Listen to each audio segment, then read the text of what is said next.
Let's get them up on the stage, though, so we can start talking about the nitty-gritty of this final quarterfinal of the day. It's lgd.forever Young coming in first, followed by the Greeks. It is no secret that strategist Xiao 8 is one of the best leaders in the world, and the TI4 winning captain has ventured once more onto the breach with blood brother Yao. Joined by mid-veteran Super and two hungry stars of tomorrow, they conquered the Chinese regionals. Now, with DDC and End coming to their aid for the final showdown, they have added two deadly new weapons to their arsenal.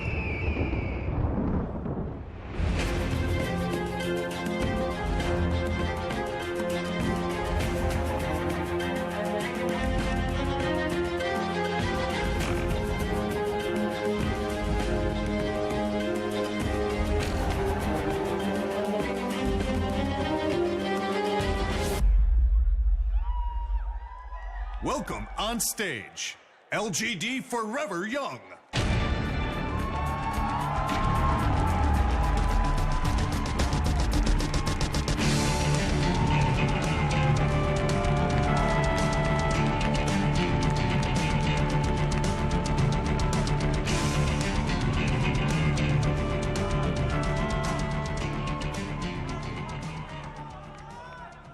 This band of Greek gladiators stuck together through thick and thin.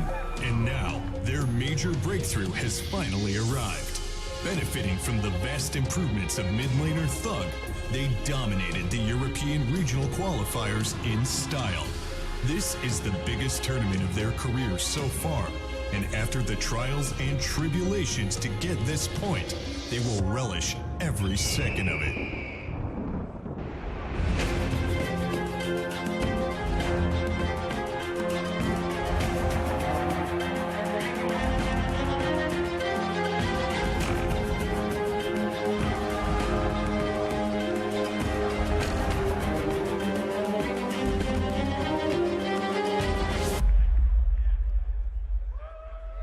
Welcome on stage, Finem.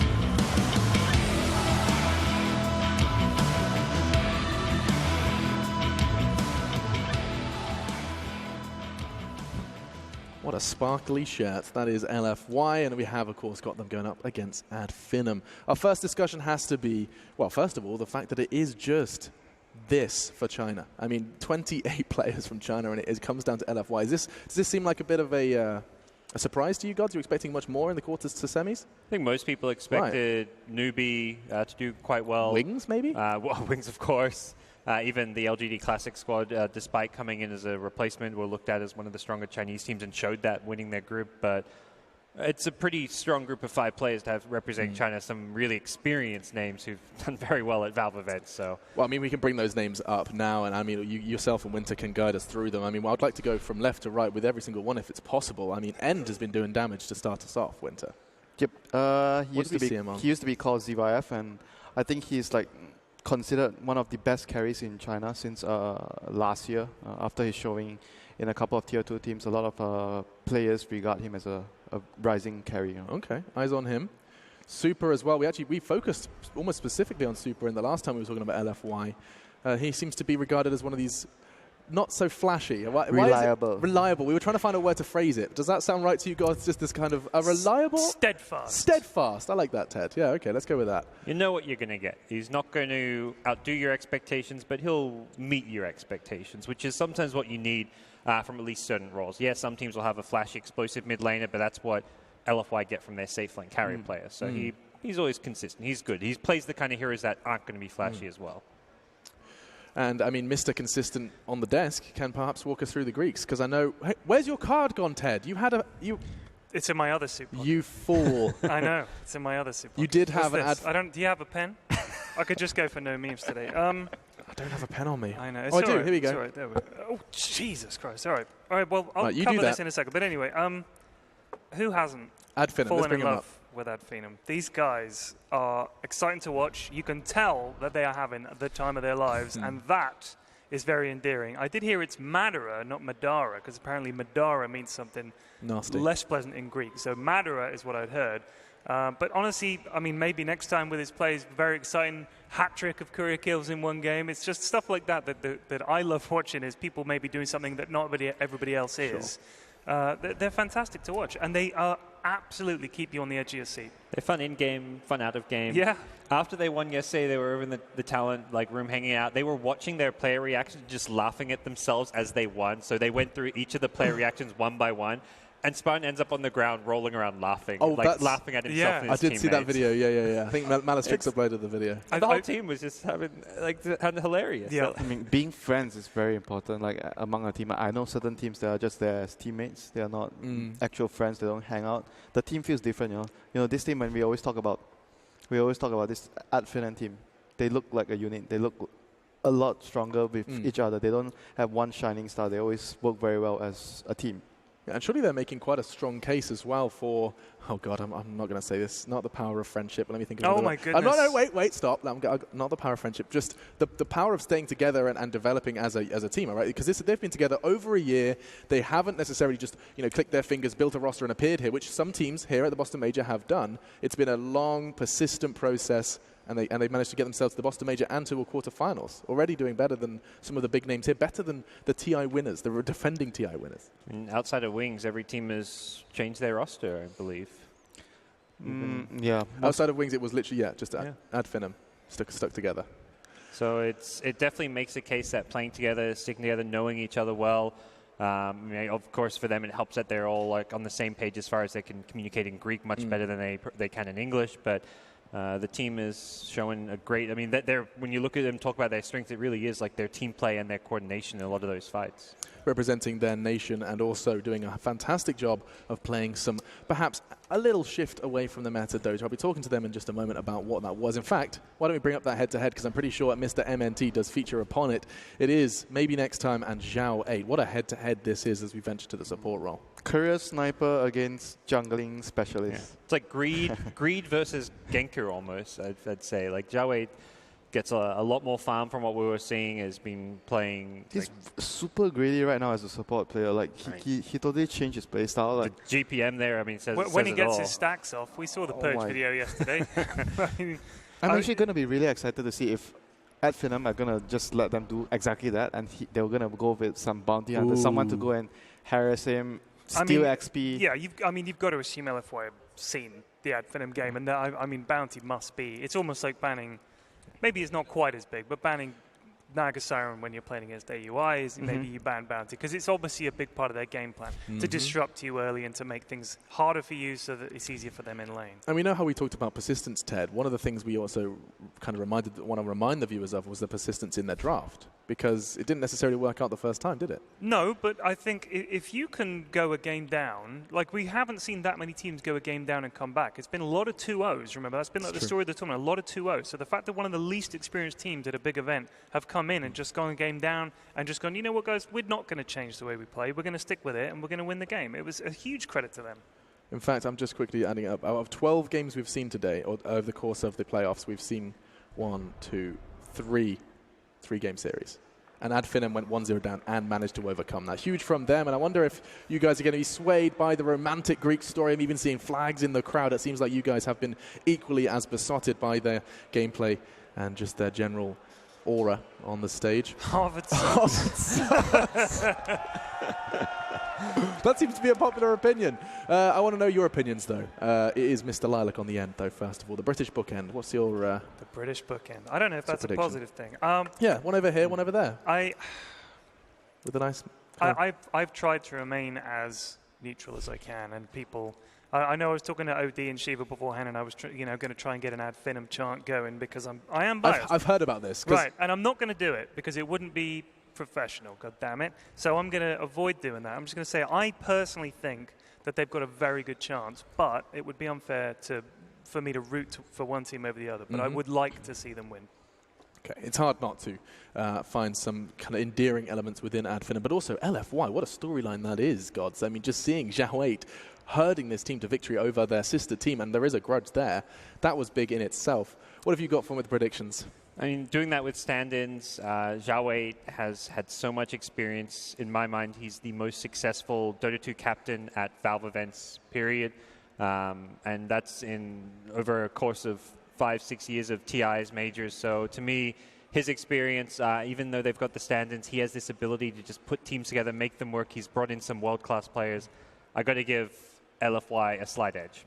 Oof, okay, split. Now, Winter, you said something absolutely mind-boggling to me. Like, I couldn't quite comprehend it on the way home yesterday. You told me that you could, without the names visible, identify if Zhao 8 was leading a team or not.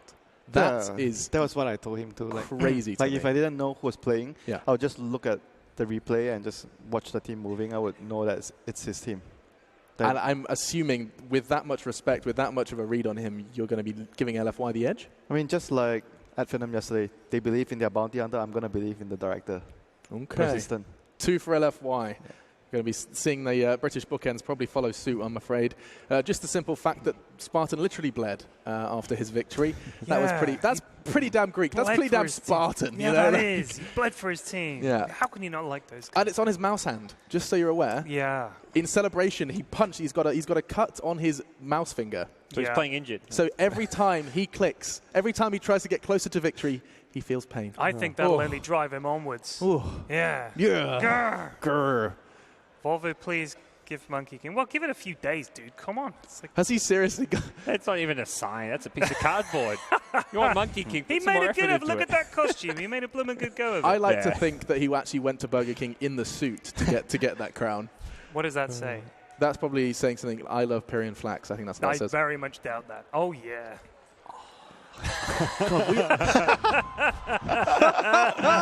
I love that. That's Zhao 8 and Yao. Zhao 8 and Yao. Well, it does seem like Twitter has been caught the Ad Finem bug. And that you said already, that was Yao and Zhao 8. Oh, wow. All right, now that is people voting with their heart. Remember, this is a Zhao 8 team, you all. I mean, LFY are good. Come on. Setting themselves up for an emotional end. We do think it's going to be close. I mean, Winter, I was saying, like, it's not like we think LFY have a big advantage. It's very likely to go 3 games. I feel like this will be a closer series than what we just saw between DC and NP. And Ad Finem just play this very early game, fast tempo Dota that can throw a team like lgd.fy off, because that was where lgd.fy struggled yesterday, was some of those early games where LGD came off and had these strong starts. Before we do jump into the draft, because there's so many unanswered questions with that, and I know Winter and Gods are chomping at the bit to dive in, let's have one quick social media question. See what these guys have been doing, because it's always great fun to see. And this one comes in from Mr. ASOS. He says, will maybe next time finish the Courier Kills quest? I think if there is a quest for it, and I'm sure there is, surely a kill at a major has to count for more than just a kill Tenfold. in a pub game. Just thinking quest complete. Come on. How many was it in the end? You got 3? 4 total. 4. So 1 in one game and 3 in the next. Oh, okay. Yeah, I mean, we saw it the first time, and it was a little deflating. You're like, oh, he's going for it, and the bounty hunter has been a flaccid failure. I mean, everyone talks about the careers he's been killing, but no one talks about the wards he's been placing. He's been placing absolutely good wards for his team, giving them the vision. And he is the ward sometimes. You know, he's just roaming around invis half the game. This is something I feel that might be more valuable than him killing the careers in the game. Is it sometimes easily overlooked, the power of, the battle for vision control? Knowledge, with knowledge comes power. When you see the enemy. First, friendship was power, and now knowledge is. And wow, we are walking through cliches here, but we are actually starting the draft, and we have to play catch up. Ted, jump in. Bounty banned, Slaughter and Ursa banned, and what was the other band? Who was the other band? Was this? No. Sorry, it was Shadow Demon. Shadow, of course. So straight Wisp pickup from Ad Finem. That's an opener that could mean a whole bunch of things, right? Yeah, Spartan plays this very well, but. No. Oh gosh! They let Zhao 8's legendary Enigma through. He's got an 88.88% win rate over 25 games. Ad Finem, no! I mean, yes, go on LGD. Come on, lads, forever young. Dude, you said you wanted to be professional. I'm trying. That guy had an Enigma shirt on. He was ready for that. Maybe they gave away the Enigma because they wanted real big. Yeah, maybe. Don't give up. Well, they probably feel like they can really contest the early game, take advantage of the fact that they're going to be greedy with that Enigma in the jungle and really put pressure on LFY. If anything, they see that win rate and they're like, well, that's against the play style of the teams in their region. That's not against us. They have an 88% win rate. That's ballsy. I like that, though, guys. When they lost the first game with Bounty Hunter, and they kept picking Bounty Hunter, that's ballsy, and it worked out for them. So this time they have a pretty good opening against the jungling hero. You have IO Bat Rider, so you can put a lot of pressure on the safe lane with that dual lane.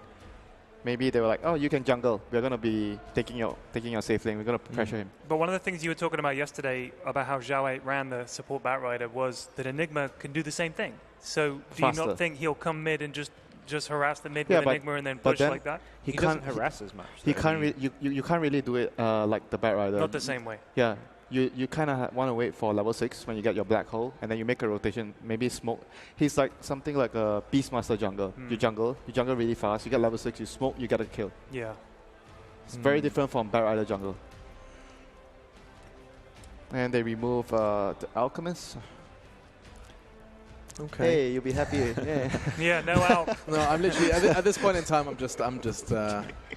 I'm numb. You don't have to walk away from your job, Yeah, I did walk away from the desk at one point. Yes, Alk is not going to be present. But, we did say the poor man's Alk does still exist. But their bans, though, Adfinance bans, they are very targeted at ZYF. The player that we kind of talk a little bit, where he's really good in the carry role, very active in helping his team. And being on the dire side as well, they ban out the Ursa, so they don't have the access to that early Roshan. Like LGD as a team are really good at exploiting Roshan, take objectives, because it's a Director 8 team. He's very disciplined. They rarely make bad mistakes. They rarely overextend. Those are the kind of heroes that you don't want to put on lgd.fy. Do you think it's a good idea to ban your opponent's sort of favored carries rather than their favored supports? Like, which would you rather do? Face a team without their favored carry, but maybe their favored supports, or vice versa? That could be targeted at the player. For example, if I'm a good example would be someone that has only a few heroes. So you want to ban out that few key heroes, and you force him onto a hero that he's not comfortable with. Like Tibizel. To reference the last game. Yes, we did witness that. Of course, the winner of this does meet DC. I mean, they do one of each. They ban out the lifesteal disruptor. To me, these are more kind of draft. As much as he plays a great lifesteal, they're draft-oriented bans because the lifesteal is a good matchup against the Bat Rider, and disruptor good matchup against the IO with the being able to glimpse back the relocate. But basically, like Weaver is a good replacement to the Ursa and the lifesteal. He's very similar in those carries. He's not as explosive, but he does fit in the criteria where you want to carry that doesn't need too much babysitting because you're running a jungling Enigma. You don't want to carry that, oh, guys, I can't farm, I need help. Weaver is not that kind of carry. He's self-sustainable. So that is what works for LGD's system right now. We have seen some very hit and some very miss Weavers, haven't we? Yeah, some teams really value the Weaver a lot, some don't.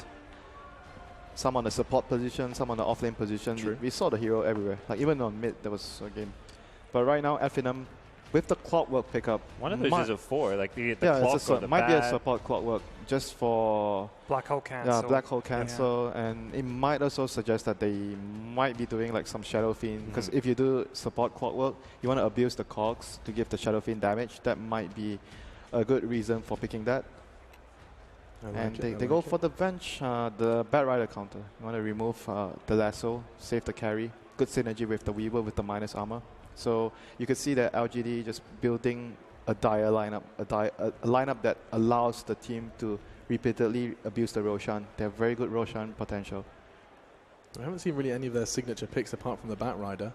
Finem is their second most picked or banned against them.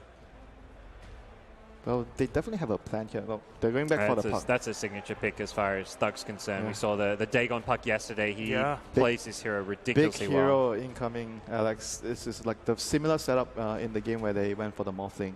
They're gearing up for a very heavy carry here. With the first 4 picks designed basically to make space for that hero. A lot of good options though here. We've seen how effective that can be. Yeah. So signature pick's going to be coming in. Well, they're basically setting up their teammate to succeed. Is that what you're telling me? Yeah, 4 heroes to make space so that Madara has all the space in the world, a lot of options open, and the enemy is running a carry Weaver, so you're more or less going to have the advantage when it comes to late game. because Weaver wants to play an up-tempo game. You don't want a game to drag out. Oh, it's there. It's back again. You said this is the last time. You know, he's built up for 4, and then the Morphling comes in. He had a great game on the Morph as well. Absolutely destroyed them. Is this a similar kind of ad Finem draft that we've seen in the past with that building to the Morphling? I mean, there's some changes, some alterations, but it was a winning formula before. Very similar.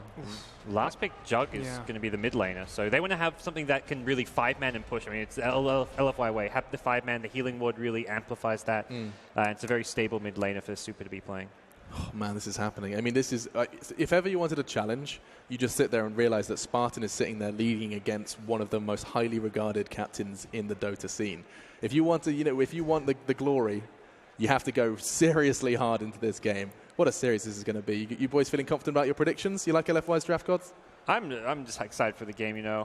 I forgot my prediction. I just want to watch this game, It's going to be fun. It does seem to be the general consensus. Yeah, the same thing. The Winter keeps saying, I just want the good Dota. That's what you keep telling me? Yeah, of course. Good Dota. Like, everyone wants to watch good Dota. And this could very well be very, very good Dota. Sexy Dota, some might stretch, and I get to introduce a sexy duo now. For this cast, it is none other than Malini and Capitalist. Will the Greeks seriously continue this story, or will it be LFY to crush those dreams? We'll find out. Thank you, Alex, for a wonderful handoff. That's right, ad Finem versus LFY. Some would think that at Finem, they faced against a really tough opponent in the first round. And Newbie, you would expect that they would be feeling good going to this second round, but really that's got to be testament to Zhao Wei that people would still perhaps be fearing LFY with 2 stand-ins more than Newbie. You can't ever underestimate Zhao Wei. He just always is always on a strong team and always commands his team in a way that is admired by most. And that's exactly why he's able to make 2 stand-ins work, as we're going to see a 100%. Hey, there we go, Stadium. What's going on, guys? Yao walks into... That could be an early first blood. Heroes. With the Seeking Napalm, it's hard for him to turn around. Body blocked up. Madara steps 1 step ahead or forward. Thug's going to be able to get a couple more right clicks, and they've got him dead rights. That's going to be your first blood for ad Finem to start things off. They smoked into the Dire Secret Shop, and Sand King actually went south and then west as opposed to going straight up into the Secret Shop, trying to get a little bit more vision for his team. And Xiao 8 typically plays a support that can help out Yao's lane at some point in the game, but with the Enigma, that will be a little bit tougher, although he will be denying the first creep in the off lane. So as you can see, a lot of focus given to that. Yeah, we've seen Zhao Wei, the last time he played Enigma, I believe he was versus the Vici Gaming J team, and they had a very similar lineup in that they wanted to be able to have early, like mid-game fighters, and they wanted to be able to have some pushing power behind it. So substitute Juggernaut for Razor and a Weaver for a Luna, and you have some very similar strategy that LFY is going to be running with this Enigma that is usually so highly contested in the banning phase against LFY, against Zhao Wei in particular. ad Finem, though, already off to a good start, and they did get the Bat Rider in exchange for that Enigma. And it's the second pick. We'll see how successful Skylark is, as maybe next time trying to contest Zhao Wei inside the jungle. They've already blocked off his off-lane camp, and now it seems maybe next time we'll deny him the rest of the jungle as well. It is a support clockwork, something that we don't see too often, but he is going to be playing that bounty hunter-like position 4 and just constantly harassing out the Enigma. And if you thought that Madara's Morphling was scary the other time that we saw it, this time he has a Wisp to pair with him. And that just brings the Morphling online that much sooner. So now Xiao 8 is in the Radiant jungle, and he was scouted out by the Observer Ward, perhaps going deep into this side, and maybe next time he's hot on his trail. Yeah, he certainly is. I think he knows exactly what Zhao 8 is up to. Zhao 8's going to have very little time to work around in this jungle before being contested by the Clockwork. At least he'll get his level 2. So he'll have that to be able to work around with. This is kind of similar to the way we saw the battle over the Satyr Mindstealer, who's going to be able to get that last hit. Well, maybe next time he'll just take Eidolons instead, bouncing back to the Mindstealer, and will manage to take that last hit for himself. high-action stuff here in the first 2 minutes. And back on the trail to hunt Xiao 8. Xiao 8 right under the Radiant Observer Ward. And maybe next time knows exactly where he is. They are ready for this Enigma. A lot of teams first ban it. And he got a haste through just to be able to catch Super's up. in a lot of yeah, trouble. Super is very low. They may actually be able to do a wrap here. Maybe next time's going to go for it, but he only has Pucks to work with. He pushes back Super. Is just going to go for the right clicks here. Thug starts setting up, but he's not feeling that orb, so they just take the pressure given and are just going to allow Thug to be able to win his lane. Maybe next time's maybe a bit too low now to be able to harass Xiao 8 away from these neutrals. He at least can sap half the experience.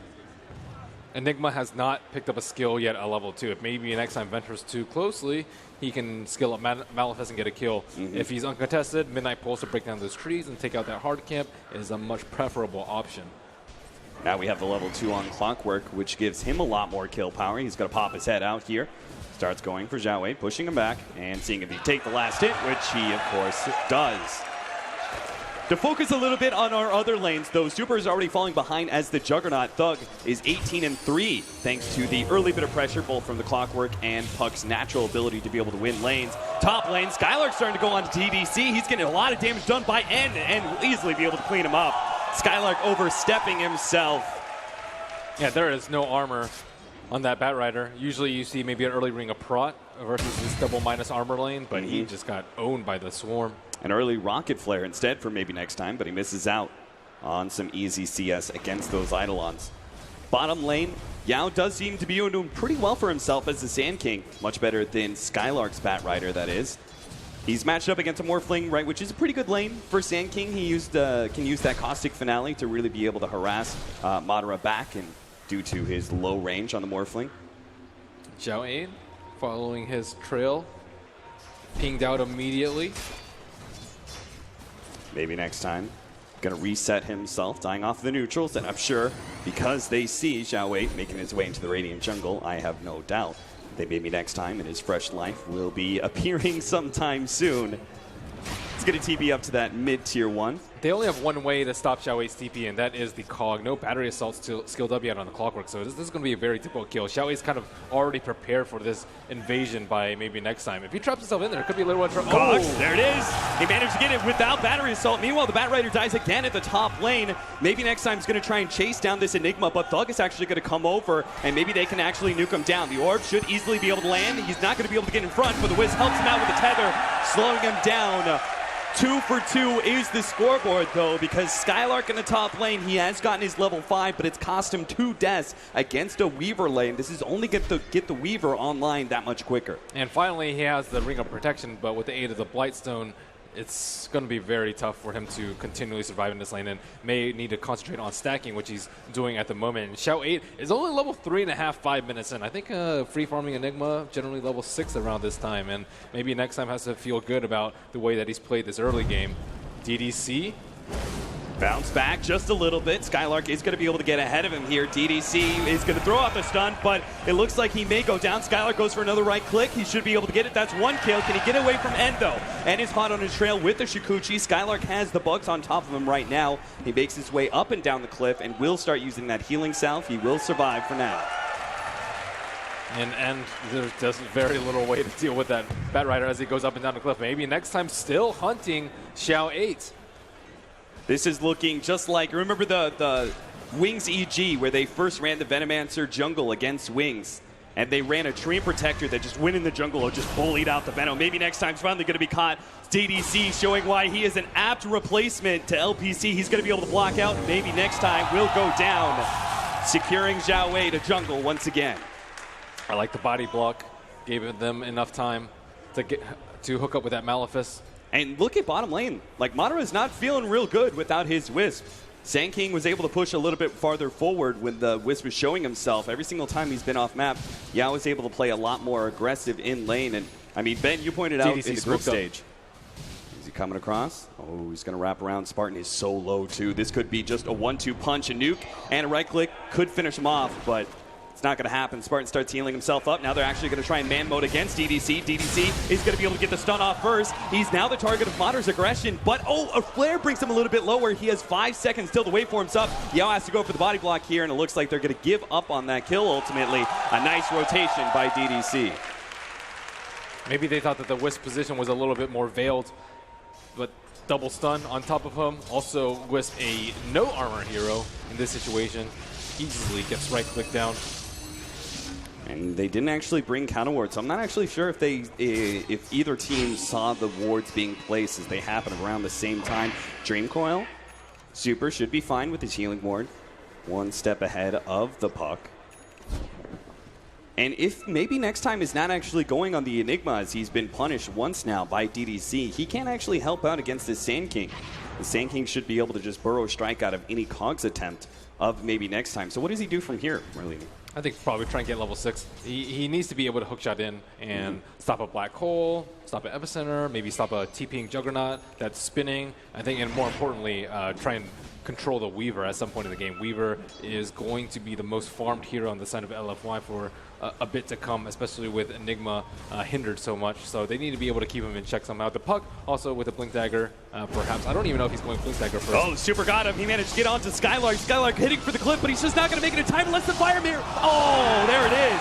And Fairy Fire makes the difference. Skylark does manage to stay ahead of that. That's an Omni Slash down. Super is going to use his position to try and pressure this Tier 1 tower, but it's just not the bounty he was really hoping for. And that stack has been scouted out by the Dire side, and that is going to be something that they may be looking to do right after this, and can also just Shikuchi into there with a level 1 Swarm and maybe take out a fair amount of those creeps. And this is exactly why Thug is trying to rotate across with his Invis Rune. He knows how important that tower is, but he's going to be spotted out here.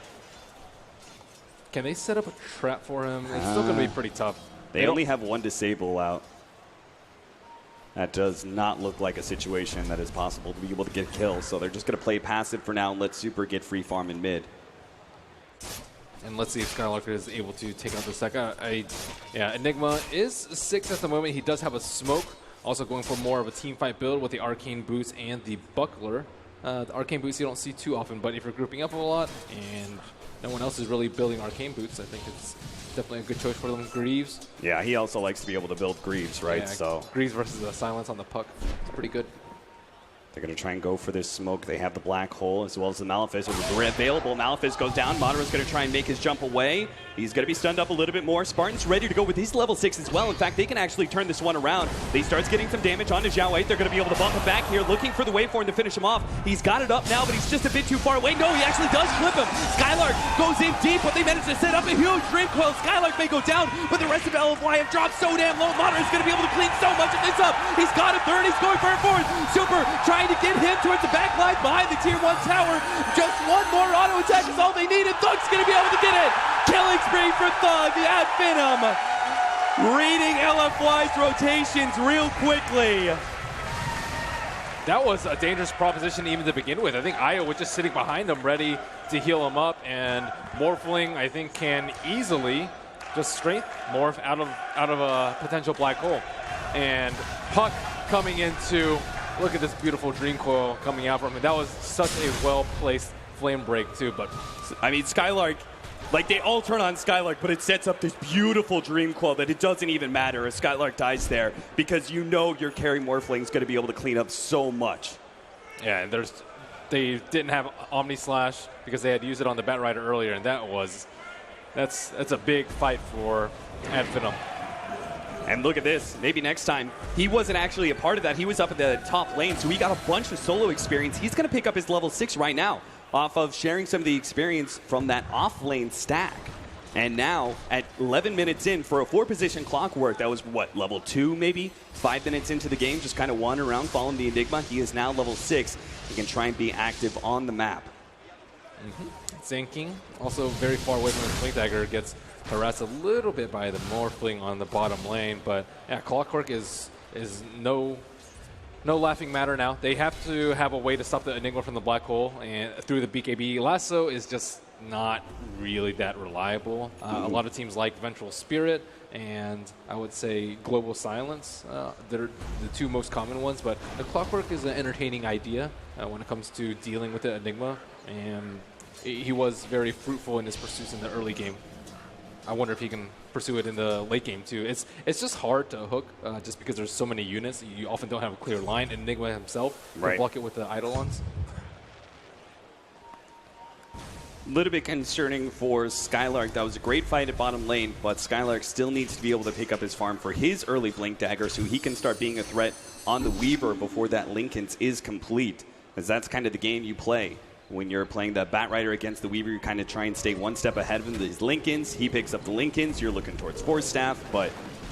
The thing that's great about the Batrider in this game is he doesn't actually have to be the one that jumps in on the Weaver. Like, shotgun later. Ooh. True. Especially with Thug being here. Nice swap back out. And he's still going to pop that one. He's underneath the fire, but he will manage to get himself away with the time lapse. Now Skylark is stuck on side the trees. They've already taken out the Wisp, and now Skylark's going to be up next to LFY. They're the ones to group up in a defensive posture. Thug comes in and does manage to execute DDC, but the rest of them are going to heal up off the healing ward. Thug takes it away, though, hoping to be able to stop this incoming push. That was such a great swap by DDC, allowing time for N to time walk right back into the fight at very high HP. And yeah, the Puck, I think, is very good at controlling a Weaver because you don't have a good way to dispel the silence on their side. Maybe like a defensive swap, but that's not really what you want to be using your swap on, I think, in most of the team fights.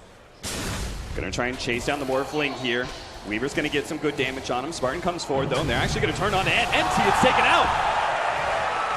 He did not expect the swift turnaround of Ad Finem. This Morphling is fat. Yes. Again, 7,000 net worth already.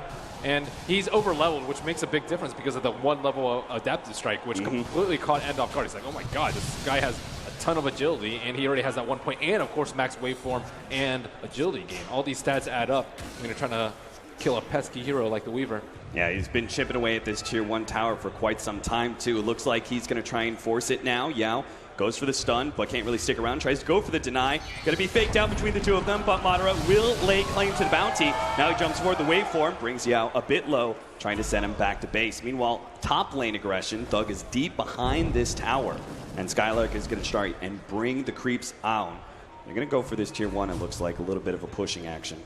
And there, he was scouted out by the Eidolon, so no chance of him catching them by surprise. Xiao had already TP'd out. He has his mech now. They need to get some team fights going.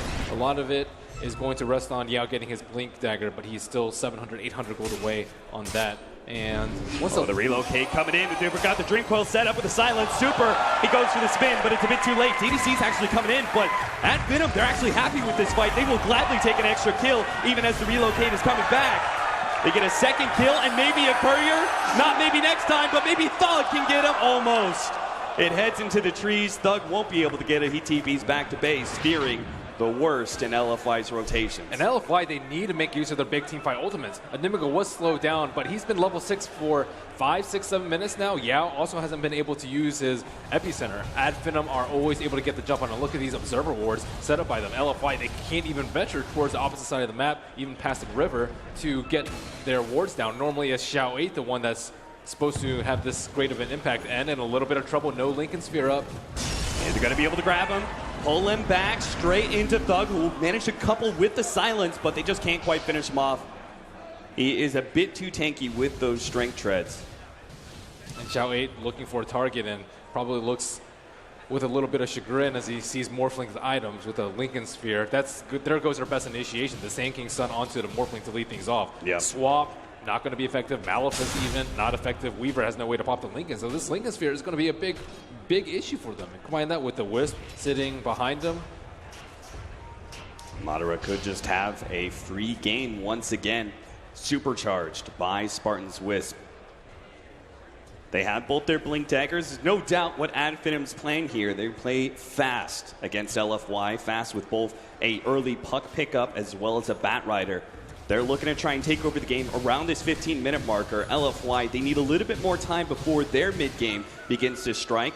They have the Blink Dagger on Sand King. This is the time. They have a smoke ready. Yeah. They need to be able to use an ultimate, hopefully bait out a relocate and black hole those two heroes and then set it up for a big combo. There is level 2 Omni Slash on the Juggernaut. He just hit level 11. Yeah, that makes a big difference, right? That ultimate can actually finish someone off, whereas the level 1 form, even if it's on a solo hero, just won't be able to finish them. Yeah, so where is Xiao 8 going to make the call to go? It looks like they are going to be headed down bottom, sweep through the Dire Secret Shop, and Puck's ready. Look at his position. He has an illusion root. He might try and pop the smoke. Managed to get a scan. onto the Wisp. They know where Spartan's going to be coming in with that relocate, but can they actually stop it? The relocate starts going down. They're going to go for the pullback. The black hole is there, but no, he doesn't get him. They get a pull. Double kill picked up for Super. What a black hole from Xiao 8. That scan coming out. Yeah, that was big time. Spartan had to time it just perfect where you relocate, and at the last quarter second, you go for that tether, but he couldn't quite get it. Runs into the black hole while he tethers, and unfortunately, that means we're going to be losing 2 members at Finem. LFY very happy with the push that's going to be coming out now. You look at it, Spartan, he starts setting up that relocate, but he just comes in a little bit too early with that tether and the swap. Yeah, very well done. They were so ready for that Wisp because they knew that he was approaching from the south side, not from the east side of the trees. And he's probably pretty disappointed that LFY just read him like a book. And now, as a result, LFY are going to be able to push out that bottom lane, get some good control of the Radiant jungle. And do they have? Yeah, they've got actually some aggressive wards that they can lay down as well. Add Finem. They've got, what, 10K net worth on Madara, 8K on Thug, but another bad fight like that, even just a gank on one of these cores, and LFY is going to be right back into it when it comes to overall net worth. Ad Finem currently holding a 5K advantage and about 2,500 experience. The Morphling was getting close to that point where he was almost immortal, and it's like, okay, we don't need to worry about you. Like, even we don't really need the Wisp with you. But after that fight, it's a little bit, it's much scarier for Ad Finem. Like, do they need heroes sitting behind the Morphling? If so, it doesn't need to be 1, 2, 3 heroes, and they still want to be able to play aggressively with the puck because they only have one real big scaling core in the Morphling. Yeah, that's the real dangerous part, right? Is that LFY can afford to commit all those resources towards a Morphling kill because on the other side of the map, you don't really care about a puck farming or a clockwork farming. It's like they are already reaching their peak period in time. It's not like they want to be able to find more farm. They want to be able to fight at this point. So it's not even like they're going to be punished by split push. It's not like they're allocating net worth to other Ad Finem heroes that are dangerous. This is a single core Morphling, and as long as they keep him down, they can actually go relatively late into the game. I wouldn't be that worried if I were LFY. A couple of bad fights for them, but nothing that's unsalvageable. And the mech just makes their team fight that much stronger. And IO, very, very poor as per usual for Ad Finem's tactics. And looking at the items, Puck has gone back for the Dagon build, same one that we saw in one of the other games. Only Dagon 1 at this point in the game. And Morphling with signs of his F-Blade coming out. So Finem trying to strike while Black Hole and Epicenter are still on cooldown. They're in a pretty good position, though. Most of them around that T2 tower. They could use a scan if they want to scout out where all of them are, but they're all on a ball. That is the commanding position that Xiao 8 is in, right? He pulls all his members back as a group. He keeps them away from this smoke because they know the mobility of Ad Finem, right? You've got a Morphling just because he's showing on the other side of the map does not mean he can't be right on top of you in a moment's notice. They've got Bat Rider and Puck, both who long-range initiation is. We're going to be able to see here the initiation on a Super. Yeah, waits, but there's not much he can do without an Epicenter. No counterplay there. They get the free pick off of the core that Xiao 8 was so worried about, and now they're going to lose a tier 2 as well. Yeah, that's a pick off that Xiao 8 definitely did not want to happen. And yeah, they have the Epicenter up, but no Black Hole. They still don't want to fight. He's working on his BKB, but it might be too late. All right, going high ground in 19 minutes with the Morphling. Only Ad Finem. Madara starts getting a bit of chip damage here. It's going to be forced back pretty naturally just by the presence of a tier 3 and only a 15-second death timer left for the Juggernaut. Damage done, I suppose. Puck may be setting up top, and End doesn't show, so no relocate possible for them. And Weaver really close to it. Lincolns don't want to die at this moment. Yeah, that's why he's spending all his time in the jungle, right? No point in showing in lane and getting caught just before you pick up that big defensive item. There's that upgrade that we were talking about for the Bat Rider. Now he's got a 4-staff, so even as the Lincolns comes up for End, we may still see Skylark being able to play around that. DDC doing a little bit of dewarding as they probably prep up for a smoke very, very soon. Black Hole coming off cooldown in 18 seconds. Can they make a big play with this? Yeah, I think the call is going to be to smoke right around the Black Hole cooldown. At Finem, they just ate a ward, and typically you do drop centers right before the smoke, so they're probably expecting it at the moment, maybe grouping up. And I wonder if LFY are still going to smoke after the reveal of that Observer Award. Looks like they may still try and go for it, but it's going to be a different kind of smoke, right? Last time around, it was kind of a 4-man, let's go get a full team fight smoke. This time around, Weaver's actually going to show in lane. They've got the Enigma farming up the jungle, but they are going to smoke up between Yao and DDC. They're going to try and sit behind N as he pushes into that Tier 1 tower. At Finem may still suspect something like this. They're going to be leading the charge with Madara. He's got that Linken's as well as the Ghost Scepter. He jumps forward with the waveform. Still might be able to get out here. Might need Spartan to relocate. They're going to be able to throw that one down. The swap goes down. Oh! This time around, Spartan does manage to get him out in time, and it is full retreat now for LFY. They did drop an Observer Ward. So that's something small, and they didn't actually have to use Black Hole. Xiao 8 was lagging a little bit behind, and no Blink Dagger means he can't catch up to Yao jumping in. And I like how Spartan didn't wait for the last moment. He knew what happened last time, and if he waited a little bit longer, Enigma would have been able to nail him with a Black Hole as he was tethering in. So this time he's like, okay, any sign of...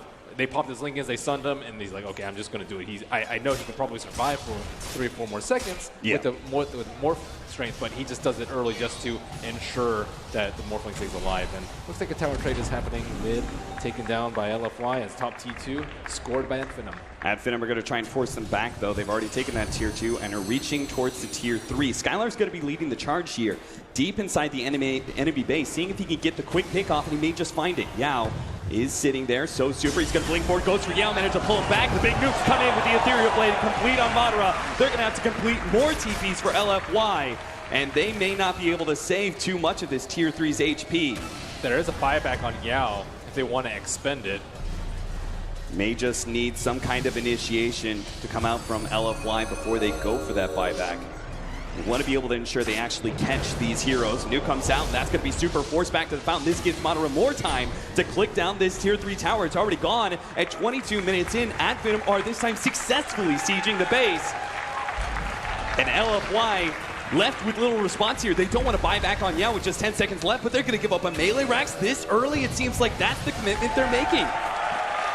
And they'll back off, happy with their spoils, as LFY look on with hope as they try and wait for more teamfight items to come out, probably waiting for the BKB up on Xiao 8, but you've already lost the melee racks and more objectives soon to come. And it was super easy for them to pick up the Sand King, and they were just not ready for that wraparound by Skylark on the top side. It was nighttime. They didn't have an Observer Ward behind. It was not an easy gank to pick. This rotation could be big for LFY, could be real bad. They're trying to go for Roshan right now. They're going to be spotted out as Clockwork comes in with the flare, but it doesn't look like Adfinem actually have the numbers. Or the positioning. Yeah. Some of them are missing mana, some are missing HP, so they give it up. Aegis will go to the Weaver now. There is a Wisp replicate on the south side. He may try and push out the lane, and maybe it might bait a Sand King stun into a shotgun. Let's see what happens here. We see the little ball. They're going to swarm onto it, but the way they're treating it, they realize it's a replicate. And Madara's already at the mid T3. Yeah. TP's coming out of plenty for LFY. Now he does jump down to that bottom lane, but it's already after he's forced LFY to head back to the base. So he's got plenty more space to be able to work around. It's not like they're in any real dangerous timing when it comes out of Aegis. Van Finem 1-2, they can slow down this game and wait for the Aegis to expire naturally. And also, the Weaver isn't that big of a threat right now. He just has Linken's. There's no Deso.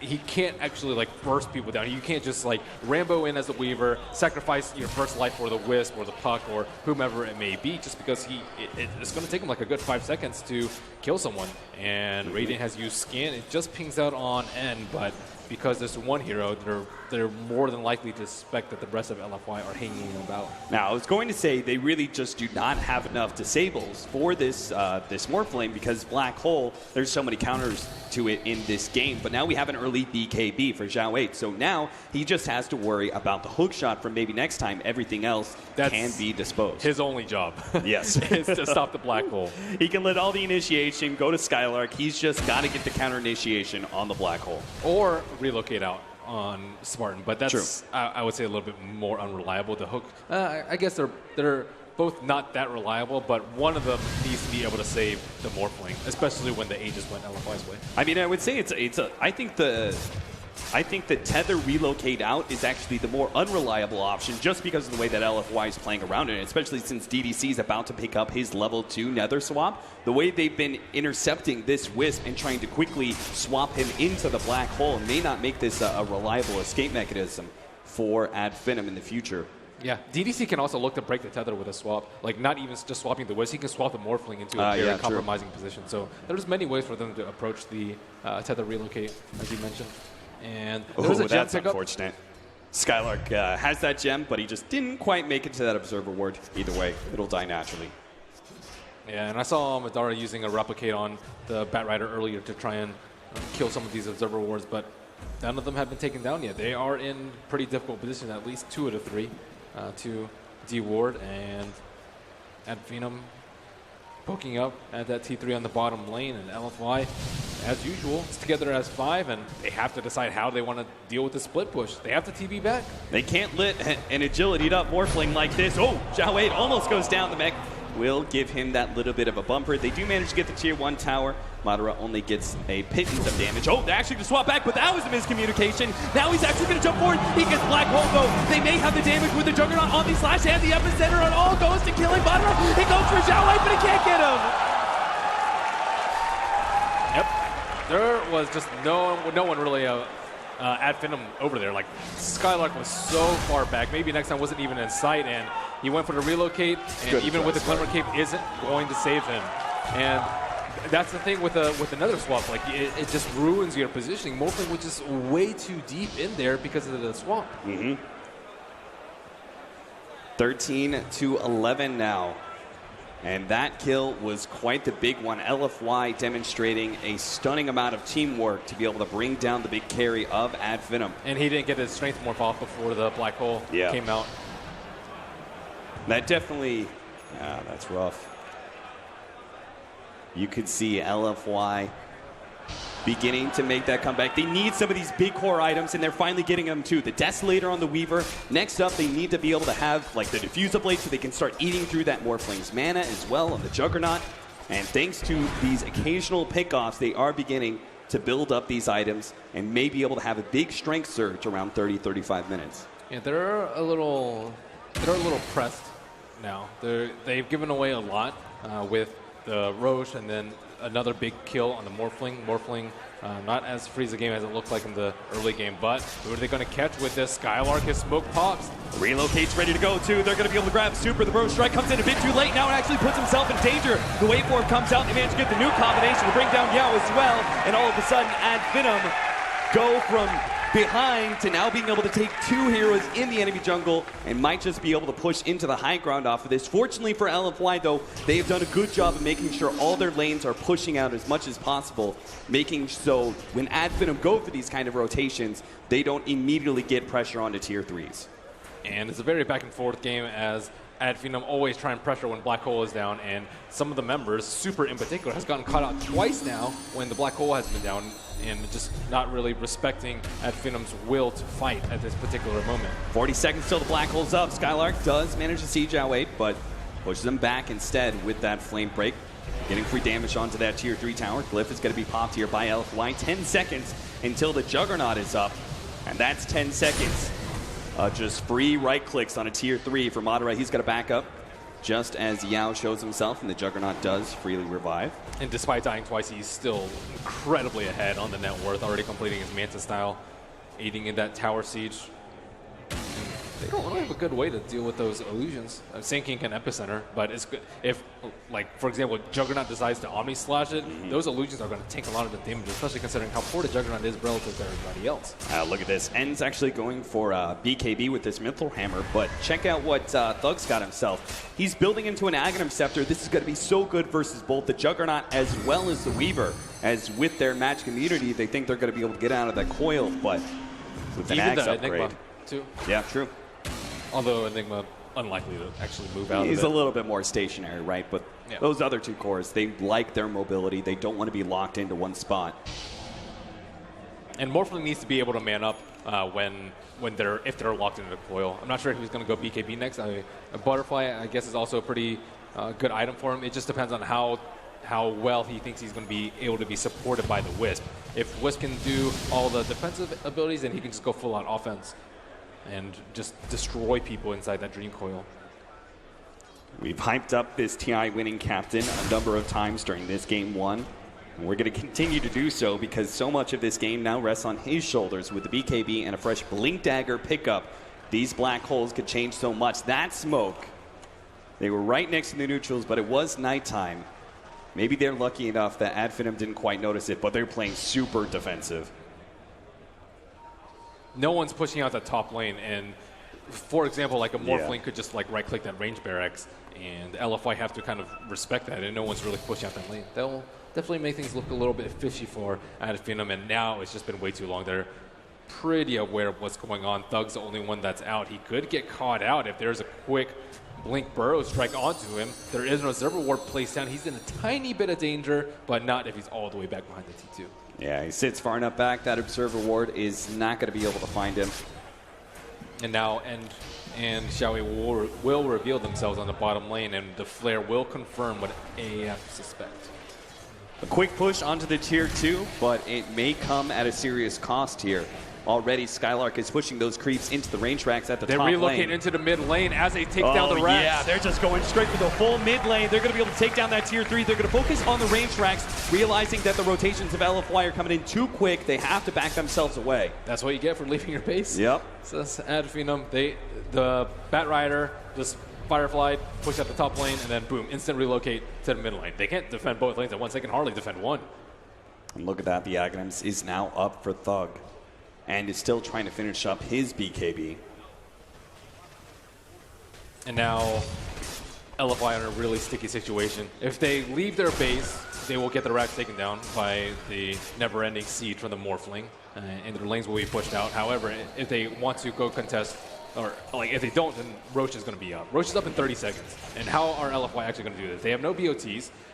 They're struggling to even get their like second damage item on a lot of their heroes, and if they lose one team fight, they could potentially just lose the game at this moment. So they have to be spot on with this black hole. This black hole is going to mean everything for LFY. Yeah, at the same time, right, they can't actually give up this Roshan because an Aegis would allow Finem to freely take a lane. So they are going to have to go outside of the base for this contest. And Finem can go ahead and they can play it slow if they want to. Skylark does spot out the fact that Roshan's up, gets bashed a couple times for his trouble. Yeah, if they can just keep scouting out with Rocket. There is Max Rocket on the Clockwork, 414 build from him.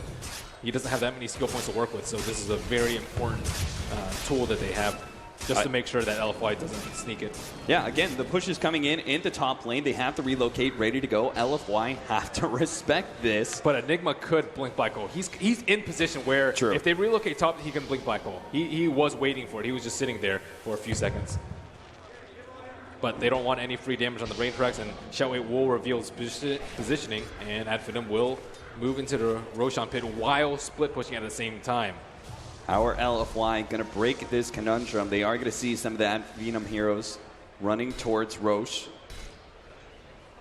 They have that replicate ready to go at the top lane at any moment. So which one does Xiaowei choose? Does he choose to try and catch the Morphling when he goes for the split push, or does he all-in commit for finding the Morphling inside the Roshan pit? I think they need to feign a movement. They need to have like one hero pushing out the lane. Well, it's going to be Finem making the first maneuver. They're going to be able to grab CDC. No swap to be able to break this lasso. Yao comes in trying to intercept, but once again, it just turns into an extra death given to Finem. Forget about Roshan games. Finem will take the first step. They'll take the first move, and they'll really take Roshan because of that. They know exactly where Xiaowei was because he casted his Eidolons on the top lane. So because of that, they know they cannot win a team fight if there is no Black Hole, or LFY cannot win a team fight. So this will lead to an easy Roshan and pretty clear path to victory for Finem. This is the most comfortable position that they've been in all game, as the Aegis of the Immortal will look to go Madara's way. Now he has a Butterfly on top of that, so good thing he didn't go for BKB, because now he has Aegis and a Wisp. It seems like an impossible scenario. LFY stuck in some sort of horrible defensive game against a monster Madara Morphling, who's got an Aegis, an Ethereal Blade, Mantis Style, Butterfly, and he's got his trusty buddy Spartan sitting behind him on the Wisp, ready to go at a moment's notice. I don't know what combination of spells that LFY are going to be able to cast to make this defense hold, but already they may just lose one of the heroes. Zhao Wei almost gets popped by a small poke from Madara. That's the thing. He's not even meaning real serious business. He's just kind of poking at you, seeing what he can get, and he quickly slides away to his replicate to push out the top lane. Man, Zhao Wei doesn't even panic BKB there. That's something like, okay, he doesn't have buyback, right? And he's just getting shotgunned down by the Morphling, but he does have that trusty cloak of spell resistance, so he didn't get bursted down. But you know, most players would panic right there and be like, oh my god, I'm right about to die. I'm at like 300 HP. You see them BKB, and then that's just super easy for Finem. Then they have the Puck as well as, I guess, other heroes too that can stop the black hole aside from the Clockwork. Another hard part is LFY have no vision to work around with. They've been holding on to this gem of Skylarks for so long. LFY, they really have very little ideas about Finem's movements. Here they go with the smoke maneuver. They have no observer wards inside the base. Can Skylark get the jump? Madara is going to be leading the push here. He's going to head over to the bottom lane. He's going to chip away at that tier 3 tower. Immediately try and flank the Rickets. He already managed to take out Yao, but they do manage to get the stun. Hold on him, trying to finish him off, but they managed to relocate him out. Now a 4-man Dream Coil, but they're lacking the Morphling. DDC is going to be the shot here. Skylark pulling him back, but Madara's actually ignoring DDC. He's going straight for the melee racks. Objective-based gaming is all about Finem right now. He jumps forward with the waveform. Does put himself in a bit of danger here. We're still waiting on that black hole. Zhao Wei patiently holding on to it, but he is losing objectives slowly but surely. It's going to be the melee racks that falls now. Another nuke comes out. Juggernaut brought low. They are trying to finish off Madara with that Aegis, but they just can't quite get him. He's going to waveform over to the right-hand side and runs himself away. LFY, they know their win condition has to be breaking that Aegis without using the black hole, but they just cannot seem to do enough damage to bring him down. It's just the Morphling show. He's all up in their base. He's the only one there. Everyone's like sitting behind waiting for LFY to make a move, but they don't want to commit because they're only going to catch one hero in their ultimates. That would be a one-person black hole, and that's just not what they're looking for. They need a lot more, and that was with the Sand King down too. Now the Sand King's back up. Maybe they can catch a few more heroes on the back line with the Epicenter, but if they don't get the Morphling, I'm pretty sure he's going to kill them before the duration of the black hole goes to 5. They're going to heal Madara full up here, relocate him back to base. Skylark still in position for a... I mean, now he's just going to run uphill with a full 10-second BKB. I don't know how they're going to be able to stop him here, but they have to actually come outside and get the jump before Finem actually set up, and that's why Super jumps forward. He's going straight for Skylark. The Ghost Scepter's there. He needs to be able to defuse the blade that one up, but he can't quite get it in time. Skylark is going to be able to survive through most of it. He finally goes down. The cogs come out for maybe next time, but it is LFY just cleaning up. They manage to find Thug on the left-hand side, but they're losing their base at the same time. Madara, he's just focused on one other melee Rex. They manage to catch him with the black hole, but Madara, he's still staying strong through all of this. He still has the BKB as well as the Aegis. He pops the BKB, turns against DDC, hoping to be able to man through all of this damage that's coming out. 3 more seconds until waveform is up. Spartan does not have a relocate, but he does have a tether ready to go. He's going to bump into DDC, taking out that support in the back lines. LFY, they just don't have the damage. They managed to take out another, but it's still Madara at half HP, manning up against the 4-man. Here comes an Epicenter Yao. They managed to finish up the Wisp. They're slowing down a little bit, push forward. Madara actually stays ahead of that Burrow Strike, and he's trying to man up against this guy, but he just seems to have too much HP. Madara the monster! My God! Triple kill against 5 of LFY, and he still has an Aegis, and to the bitter end will fight, but Zhao Wei will not. He gets it up. Game 1 is Finem's. All they had to do was sit back behind the Morphling and let him do his thing. The threat of the counterplay was just too much for LFY to deal with, and eventually they just saw their base crumble without casting any spells. What a crushing defeat. Absolutely, you gave Zhao Wei his Enigma. You tempted them with that pickup, and you said, go ahead, have your black hole. We'll play a fast-ass game against you and beat you to it, leaving Madara full space to be able to carry them. I like maybe next time to play in the early game. He didn't really do much in the last 15-20 minutes. The threat of the hookshot was still pretty big for them, but the way he kept Zhao Wei's Enigma limited on levels and farm, really slow down LFY's game. Oh, yeah. It definitely looked like Finem had a very clear plan, right? They get the Enigma. They're slowed down by this 4-position jungler. It's very greedy. They're going to be able to contest it with maybe next time. And then they have these two relatively fast heroes with both Thug and Skylark. It just seemed like a very well-crafted plan where Finem were like, all right, we're going to win the early game with these heroes, and then we've got Madara. Why not? What does Xiaowei do next time? Panel? Panel? Hey. What did Xiaowei do? Desk. Hi, Merlini, capitalist. Hello. Oh, yeah, I mean, what do they do? I don't necessarily have the answers. I hope these guys do. Merlini, have you been brainstorming anything? It just felt very well-rounded and comfortable for Finem from the start. We talked about how well Xiaowei would be able to prepare versus Finem, and I think having a wide variety of strategies is the most important thing. Like, they countered their play perfectly because they knew exactly what was coming. Greedy, jungle Enigma, and then just 5-man play the entire time. So I think they need to... I think actually Super needs more improvement on his hero pool. He played DK twice yesterday. It was a victory. This game, got a different hero. Didn't have the best impact.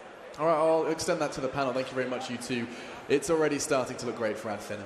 First one done for them, and it was the story of Protect the Morphling. It's worked. It was a formula that we've seen them find success on in the quarters. In the round of 16. And you look kind of practically buzzing. No, You're vibrating. Come on. Ted. That was great. I mean, it's just... What a way to end it, right? What a crescendo. Well, we're not there yet. That's game one. I mean the end of that game. Yeah, I mean... Just like Morphling versus the world. Yeah, he got to that he point. was that big. Everybody's been in a game like that. We were up against a Morph, and you think, we can't kill him. And it's just, he can just toy with you. And there were a couple of times he sort of went in and just looked like he was messing with them. And baited 4 around, killed 3 of them. Fantastic stuff. But that's his hero. He loves this hero. We already saw him dominate with it, so it should be expected. Well, I mean, it's not, is it? That was what was so funny in the interview with Spartan. When they sat him down, they were like, hey, so let's talk about this Morphling. He was like, well, yeah, he's played it once. And he looked bullshit. cool at it. Come on, no way. Yeah, no way. He's too good. Too good. Does that sound about right to you, Winter? Is he just playing too damn good for it to be a random pick he found in a pub? He played it well, but I think at the same time, Morphling is a very greedy carry. Like he's very weak in the laning space, and he did not get pressured at all because LGD would really focus on their own greedy Enigma. So I think that's one of the biggest reasons why the Morphling had total free farm in the early stage. He got so huge that it was like they need 3 to 4 heroes every single time to kill him. It wasn't even possible every time because of the relocate. They were going greedy themselves and try to fight the greedy Morphling with a Weaver as a carry was the I actually weird don't like the whole idea of fighting Morphling with their own greed. They fight fire with fire. Yeah, they probably have to adjust and put more pressure in the lane if Finem goes back for the same kind of opening and preparing for a big carry like Morphling. They need to put more pressure. It can work if they have a carry like Anti-Mage there. Like if they have an Anti-Mage, it's like, well, it can match up okay versus Morph, it's okay versus the Puck. But then Anti-Mage will struggle because they are having a jungle Enigma, so there'll be only one support. You can't do AM with the Enigma, but I'm saying that's like if you're going to fight the greed with greed, do it on your carry, not on Xiaowei support Enigma when you're not going to go well late game. They need to have much more lane presence because going greedy, going for a jungling hero is not very good against Finem because MNT is always roaming. Their playstyle in the early game heavily relies on MNT roaming, either stealing your experience, trying to snipe your career, trying to put pressure on the mid lane, take the runes. Like he's doing all these kind of very annoying things. So having a jungler in the early stages might not be the best idea. Okay, he's like a pestilence, just constantly bothering them, tickling them, and a bit of a pest in MNT. Anything to add to the pile in terms of what they've been? Ted looks so happy after I was loving that. I mean, I just love to see. I love the story. I think they look like great guys. I mean, we talked to them a bit backstage, and they're all lovely. And the guy, their sort of stats guy, is from a similar part of the world to you, I think, Alex. And, he doesn't live that far from me, actually. 20 minutes down my road. It's called Bonkers. He's been doing a lot of the stats stuff. Been talking to him. In fact, that's where I got a lot of my inside info. I'm going to get a little info on, of course, the military service of Spartan, the Thug's professional football career, lots of fun things, little tidbits. But we can have a look at the scoreboard, as that's what's important at this point in time. Finem, 22, Forever Young, just 15. And, I mean, when you see the top of the Forever Young list, you remember that they let that through. I mean, Ted, you roared at the top of your lungs when you saw Enigma next to Xiao. I mean, I thought it was a big mistake, but I mean, I knew that the lanes would be weaker. I think we were curious about what they were to that. You need to take advantage of that. They lost the Bounty Hunter. Bounty Hunter could be a real pain in Enigma's side in the jungle, but it wasn't to be. They used the clock, which I thought was a really interesting play. I've always thought a clock is, you need levels, you need farm and everything. They use it completely differently. And that was enough. Like, he did his job the lanes were won because they were that much weaker because of the Enigma, like the guys were saying. So you were able to do that, and I think it was really smart. Yeah, going back to the point where I told you, position 4 is all about filling a role. You can do it with any hero. And probably one of the other more important adjustments I think LGD has to be considering is maybe not sacking their offlaner. Like you look at the two teams, they are very different when how they. That's just Thug carrying yet again. This time in a much more physical way. I mean, that's the other player I feel. I mean, Madara, the MVP of that game, I think, hands down. But Thug is probably the only player out there who's making this mid-puck look like a top-tier mid-hero. This is a hero that you just don't really see at all. But that's now his second game here at the main event. He did in the qualifiers. He's been doing it for months now. It's one of his best heroes, and it's impressive when you see him on puck. Yep. Is there something spicy to his build, or is it simply just his grace with the hero? Skill. Just does it better, yes. He got like a 4-man dream coil, and I mean, though, we should give some credit because Winter and I were both like, oh, DDC at one point cancelled the Wisp relocate with a swap, which was a great play. So, you know, it's not like LFY were just run over. I mean, when you are in the heat of the moment, you can sometimes miss some of those great plays. And of course. Do you know who helps highlight them? Oh, who would that be, Alex? None other than Purge. He's standing by. Let's see what he's got at his magical monitor. Ted stole my best points already. I was going to show that clip, Ted. Come on. Anyways, great draft coming out of Finem. I really like the Morphling pick. Very low cooldown, nuke, mobility skill, very effective. But the big thing was the Enigma. We saw it banned in the first round with LGD versus lgd Forever Young. But what he basically does is just follows him around, doesn't let him get easy levels, doesn't let him get easy farm. If you leave an Enigma by himself, he's going to get level 6 by about 4.5 minutes. So it's so important that you do shut him down. LGD did eventually get some gank kills. The first one was on the IO. Madara almost cleaned up with this one if the Caustic Finale still wouldn't have guaranteed that was removed. But as a whole, the laning went quite good for Finem, and really just this huge fight at the bot racks, or at the bot tier 1. This is arguably one of the best stages for Morphling. He is weak at the laning stage, but at this point when he can fight around with right clicks, large amounts of agility from farm, and multiple waveforms, you can really see how strong the hero is in comparison to a lot of other cores. So the fact that you can dive this far past tower and secure that kind of a triple kill at this stage of the game is just genuinely amazing. And that eventually turned into ganks with relocate, silences with blinks from Thug, and then Morphling waveform as well. Just amazing damage potential. This is the one that Ted already ruined the surprise of, but the big relocate cancel here, very important. It might have gotten blocked by the black hole, but the swap was also very nicely done by DDC to make sure they had the kill. But look at the net worth, it's not even close, and they had a great fight like that. So at that point, it just turns into Morphling, where you have all of these ways to fish for kills. He can just do E-Blade combos. Having the Batrider can also fish for kills. Puck can blink initiate if he really wants to. And it's just so many ways to transition a stupid amount of farm into a guaranteed gank if people are kind of close to you. And that's really why Finem won the game. Indeed, they did. Just one away from completing the set and getting themselves to the semi-finals.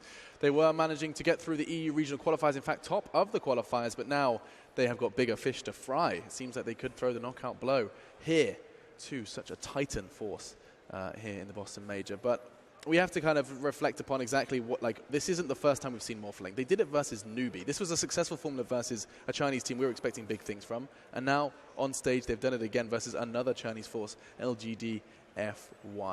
You guys have been asking so many questions, and we feel like it's only fair to go ahead and bring another up while the Chinese do find their seats.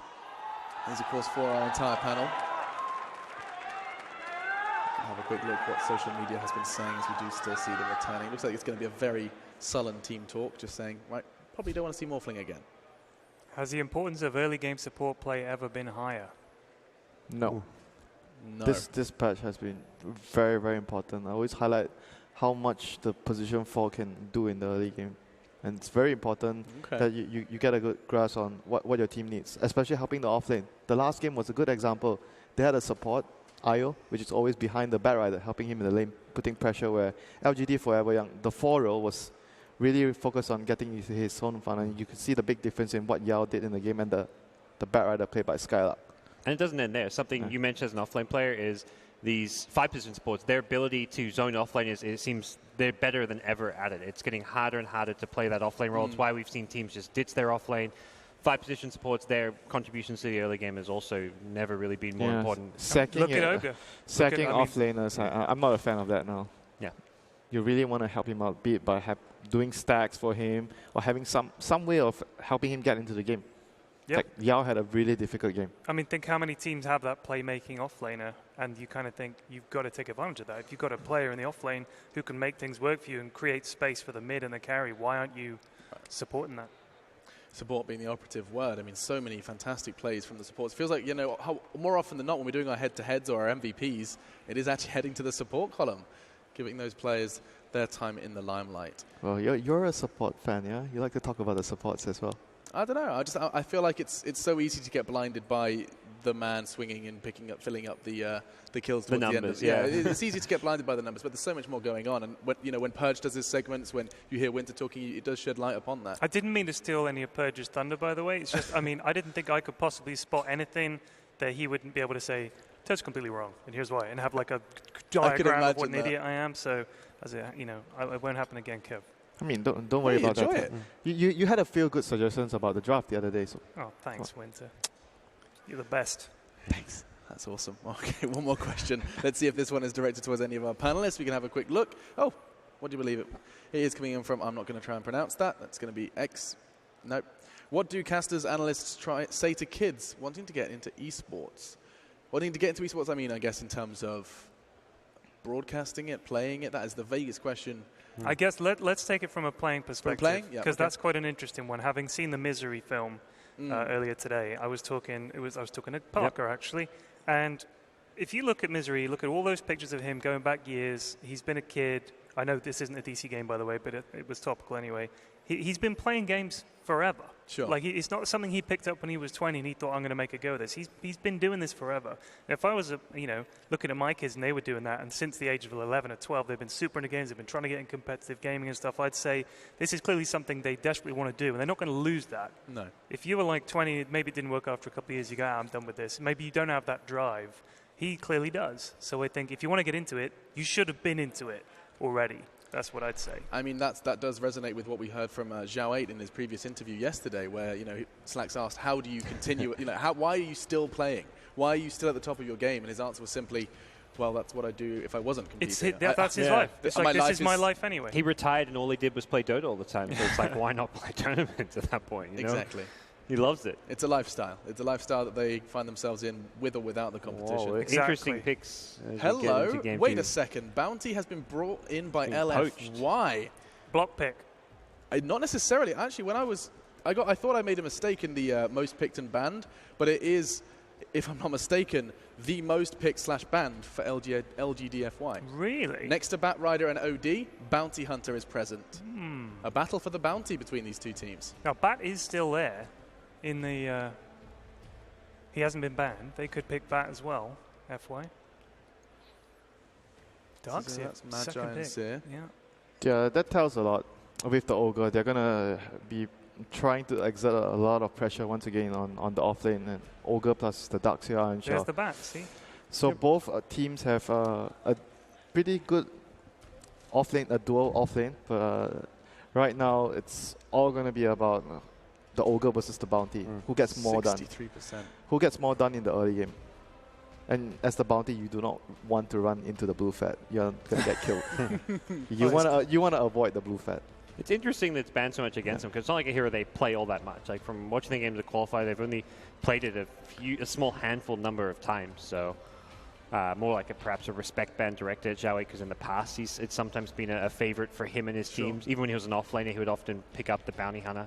He liked to play around it, but this lgd.fy has normally been more the greedy 4-position hero. So does show a clear mindset change going to game 2. Like, the greed didn't work.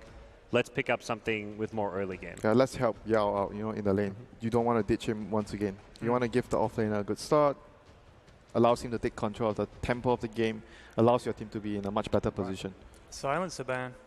Yeah, it's the partner for the Bat Rider that all the Chinese teams love to run. Having, not necessarily partner in lane, but partner for initiation. Yeah, you grab, you global. Yeah. Guaranteed kill on a core hero typically. Right. Yep. Just nullifies any escapes they may have. DK we've seen used a lot as that just sort of steady Eddie frontliner. And then if you've got Bat Rider in the back waiting to jump, if you try to go on the DK, it makes it very difficult. So he just sits there hitting towers, and you've got Bat behind ready to jump and initiate. Oh, interesting void ban. Yeah, the void ban is like something Finem like to run a lot on the safe lane. I've seen them play it a couple of times with the Darkseer, so LGD just do not want to play against that. And Finem go for the Weaver here, self-sustainable. Why did I hear almost a slight disappointment in your voice there, Winter? I mean, I'm just... Weaver. We've seen a lot of Weavers lose. Oh, gosh. Yeah, we don't see a lot of Alchemists lose. Your favorite hero. It's Alex Chemist. It's not your best work, but yeah, I'll take it. Winter love that. Oh, you're a genius, Ted. Thank you. Oh, made Winter laugh. That's good. Disruptor comes in. These, you know what? That's actually ridiculous. I think that's the third one in the list of their most common. Hang on, I had it in front of me. Yeah, Disruptor is great with Bounty and Batrider because you chase and you have the glimpse to send heroes back. You're not going to run away. So a lot of synergy between the first three heroes. But then again, if you look at Finem's heroes right now, they're all really difficult to kill, very tanky, very mobile with the Weaver. So if you're not going to be able to take them down, then your chasing potential won't be useful. We need some damage from LFY here. They need a lot of damage, and at the same time, Disruptor plus the carry lane is going to be under a lot of pressure. Disruptor is not great at zoning Darkseer plus Ogre lane. Like, you don't do much. lgd.fy have 4. It's going to be a Timbersaw against the Alchemist lane once more. They have 4 of their 5th most picked /banned heroes. I mean, we've seen Alchemist beat Timber earlier today resoundingly. Yeah, but that person doesn't play Timber a lot. Indeed. So if this is... that doesn't count. Might be different. Might be different. Super, on the other hand, plays a lot of Timbersaw. He plays a lot of Timbersaw. So... What does a Timber do against an Alch in lane? What do you do? Well, basically, he's a strength hero, so the Whirling Death will do a lot of damage to him, and you have the reactive armor, so you have extra armor to tank through the acid spray, which is physical. So Timber does really well against Alchemist in lane. Should. Yeah. To simplify, Terrible Blade has been picked up. But no. And a quick Warlock. I don't know. Oh my Fatal God. Bonds versus TB is going to be pretty nice. This A TV, late Warlock. I don't know. This TV pick is dubious. Might be a blunder. Might have a very hard lane. Blunder. Might be a blunder. Are you seriously framing this? It's like a very risky thing. It might, if it works out well, it'll be really good. But if it doesn't, it'll be really bad. The lane in stage is such a struggle with the Darkseer there. The Metamorphosis is such a long cooldown, 140 seconds at level 1. It's really hard to lane around. Wow, you are framing it that lgd.fy have rolled the dice. They've taken a gamble, and it's with their tournament life. It is single elimination, and Finem could really be completing the story to get to the semi-finals of their first and largest major event. It's big for the Greeks, and now the Chinese need to bounce back. Will it be ended in 2, or will we find a third? Let's introduce the casting pair for this one. Once again, it's time to see Capitalist and Melina. Indeed, the great analyst Pyrian Flax dubbed it Terrible Blade. A gamble indeed. Merlini, is this actually going to work out, a last pick Terrorblade? It is risky. I mean, it's versus a Warlock. But remember at Manila when N played Terrorblade and they won this kind of unwinnable game versus DC? It reminds me of that. So his Terrorblade is actually really good, even though the hero might not be that great. And what do we think about Zhao Wei being able to have the bounty hunter on his side, and Finem are going to be forced to play into that? Do you think that's going to be able to help? See, because Finem, obviously, they want to be able to play fast. They're an aggressive team. Bounty Hunter is the kind of hero that spots out these rotations. We saw how successful maybe next time was against some of that. Oh, the smoke does get popped, but nothing's going to come of it here. But do you think this is actually going to put a few wrenches in Finem's plans to be aggressive? Or do you think they're just able to fall back on this Alchemist? They've got the late game in that, and they're going to be okay and happy letting LFY take the first moves in this game, too? Well, I don't think it's just a deny pick, firstly. And I think it probably gives them the upper hand in the draft because that's not what Finem were likely expecting in the first part. But he can cause a lot of trouble. Warlock's the hero that tends to sit in lane and play a little bit greedy, second pull a little bit Alchemist, well known for just trying to get as most out of the map as possible. I think a lot of this rests on the Batrider, though. Yao on the Batrider is going to have to make a lot of plays, even more than Xiao 8 did on his bat. All right, we'll see how he's able to do against a Warlock and Weaver in his offlane. We've got the mid matchup. That one's going to be tough for Thug, who's playing the Alchemist. He's matched up against Super's Timbersaw, a well-known counter to the Alchemist. Fortunately, he will have some help. Spartan's going to be here already going for the early level 1 of Bloodlust, and I'm sure he's also going to try and do a little harassment to Super. Top lane, Skylark's going to be playing the Darkseer, and he's matched up against DDC's Disruptor as well as N's Terrorblade. And they're going to try and go for an early kill on Skylark. They know he's trying to force this with the Ion Shells to try and get his fast level 2, but they're immediately going to go for him, and it looks like this is going to be a fast first blood. Skylark not even able to pick up the level 2. He'll die, giving the first blood to N. At least he got the 3 melee creep experience before he died, so he is level 1/2. But yeah, Bounty Hunter already ruining the lanes for Finem as he gives up an early first blood. Yeah, I mean, everybody knows Darkseer. This is the way he plays. He tries to double stack the Ion Shell, push into the wave, and immediately get his level 2 off of that. And he probably expected the Bounty Hunter to be mid because. Yeah. Likely, if you're at Finem, you're like, okay, we're going to put the Ogre mid. They're going to think that we're going to put the Ogre mid, so they're going to counter by having the Bounty Hunter mid. Right. So, Xiaoyi's probably one step ahead and just like, okay, well, I'll just ruin the Darkseer's lane and put him at a really big disadvantage. And now the Ogre's forced to go up to the top. Skylark is level 2, so not that big a deal. Once you get level 2, you're not that worried, although Disruptor can cause some more issues later on. Yeah, I mean, this is first blood, and that's fantastic for LFY, but still, it is a Darkseer matched up against a Terrorblade, who's now blown his Metamorphosis. Every single time Metamorphosis is on cooldown, it just means a lane that Skylark's going to be able to repeatedly push in with Ion Shell DDC and keep them back. DDC is going to be target here of an Ion Shell combination. They're going to be able to glimpse back Spartan. Meanwhile, bottom lane, they actually managed to get the kill on maybe next time with the Bat Rider and Zhao 8's rotation on the Bounty Hunter. Yeah, so 2 lanes down, 1 to go, and a lot of people talk about how, maybe the early game doesn't matter so much if there is an Alchemist in this game, but I think every little bit counts in this early game, and every kill is going to count when there is a Bounty Hunter with Crack. Pushing into N. He's got himself the early brutes, so he can actually stay ahead of these Ion Shells a bit, but Xiao 8, still the haste rune on the bottom. Maybe next time almost walks into it, but drops a sentry ward before. So that would have been a pretty easy kill if maybe next time walked all the way down into the rune spot. And Xiao 8 maybe looking to kill this chicken. It is spotted out, but he will hide it to the left. And Xiao 8, his scouting will be to no avail. Do you think Xiao 8 is feeling it? He needs 2 tree eaters. He's got 2 tangos. Yeah, there are 2 trees that you can eat to run into there. It's just very difficult. So he's going to be able to scout it out, but his haste rune is now gone. He sees the courier, but it's also just about to hit 3 minutes. But he's standing in the place where if they fly and they run it back, he's sitting right on top of it. The only problem is his vision is very, very low in that area. He's going to have to hit it as soon as it's... Oh, Raiden has used scan. They know exactly where he is. So yeah, they see him. These shenanigans are not going to work. They know the Bounty Hunter inside and out. Yeah, they immediately boost it as it runs back.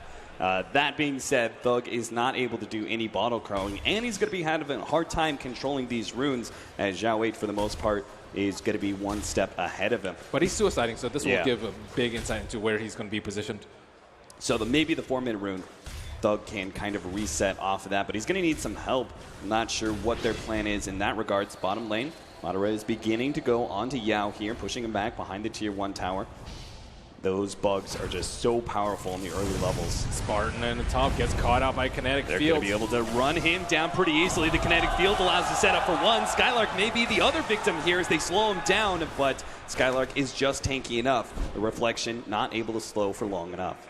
I mean, Ogre has a fair amount of armor, but Terrorblade just hits like a truck with that. And they're putting a decent amount of pressure on the Terrorblade. He's not completely free farming. That turn rate is so killer. Yao is slowly but surely ticking down, though. Combination of Fatal Bonds as well as Shadow Word will bring him quite low. Wow. God, that was the last tick. That was the last tick. He has 17 HP with 25 damage. That after magic resistance, that is just barely enough. I think he just needed 2 more HP to survive right there.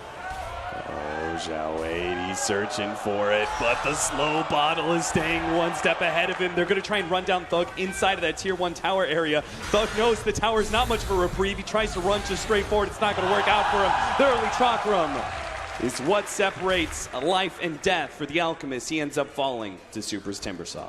Yeah, the TP just came out a little bit late. I don't know if the Bounty Hunter flashed on the minimap as he got hit by the T2 tower, but the TP, if it came in maybe a couple seconds earlier, they would have been able to heal him again. up. DDC.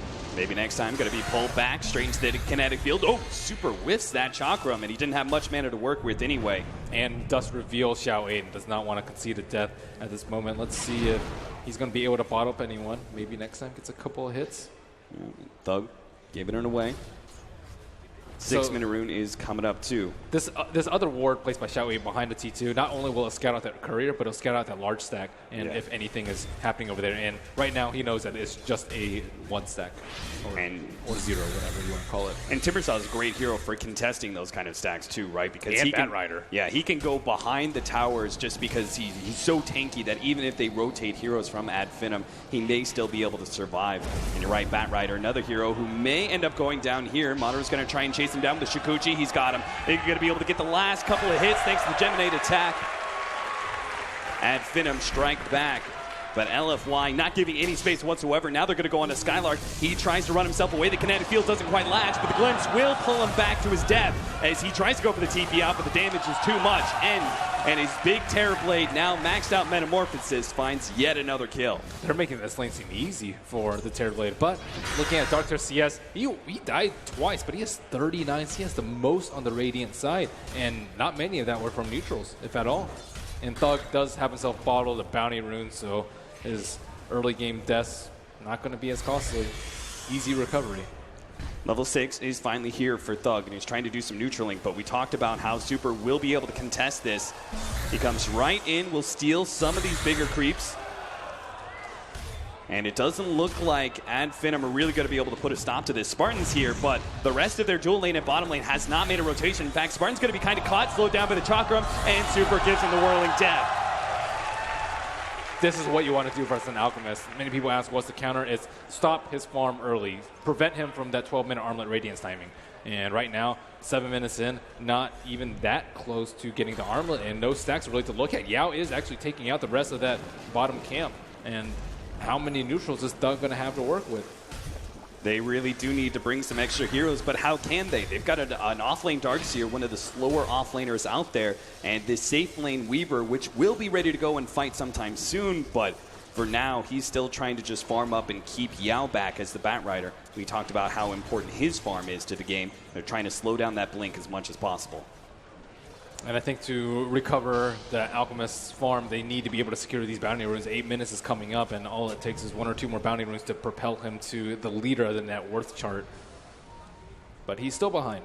Yeah, I mean, they're going to try and rotate over for the 8-minute one, but Zhao Wei's already there. So even if it was a bounty bottom, there's no way Ad Finem can actually collect. Sure enough, there it is. Taunting. And they know at least they know the bounty hunter is down there because they had a reserve ward spotted out. The bounty rune disappeared with no hero in sight. So yeah, that's some information that they can glean. Maybe it's time for them to start stacking the Ancients. I think that's a much easier place for them to protect. Just because Timbersaw, neither Timbersaw nor Batrider can actually take that stack out because they don't have any physical damage really. Right. And it's a much safer investment for them. Yeah, it's a relatively easy area to close off. Even with that off-lane tower gone, they could still use just a cliff ward and a counter ward and still be able to see any potential encroachments by Zhao Wei. They have to be scared, though. This Batrider is getting a lot. He's died 3 times, but he still has a fair amount of farm. Xiao Wei taking a lot of damage, but with the Windwalk, will be safe. And the Batrider's Blink Dagger is going to come out pretty soon. Monterey, he's poking out, trying to see if he can actually catch Zhao Wei, even though he's invis with the Shikuchi. It's not going to happen here. Meanwhile, this is pressure that Ad Finem, they can't ignore, but they also can't contest. A Terrorblade pushing in your middle tier 1 tower before the 10-minute marker, but he's just too much for them to handle, so they're going to try and trade off and see if Madara can get the bottom lane. This Acid Spray does nothing versus a Terrorblade, so at the very least, this like 17, 18 armor Terrorblade just gets tickled from Acid Spray.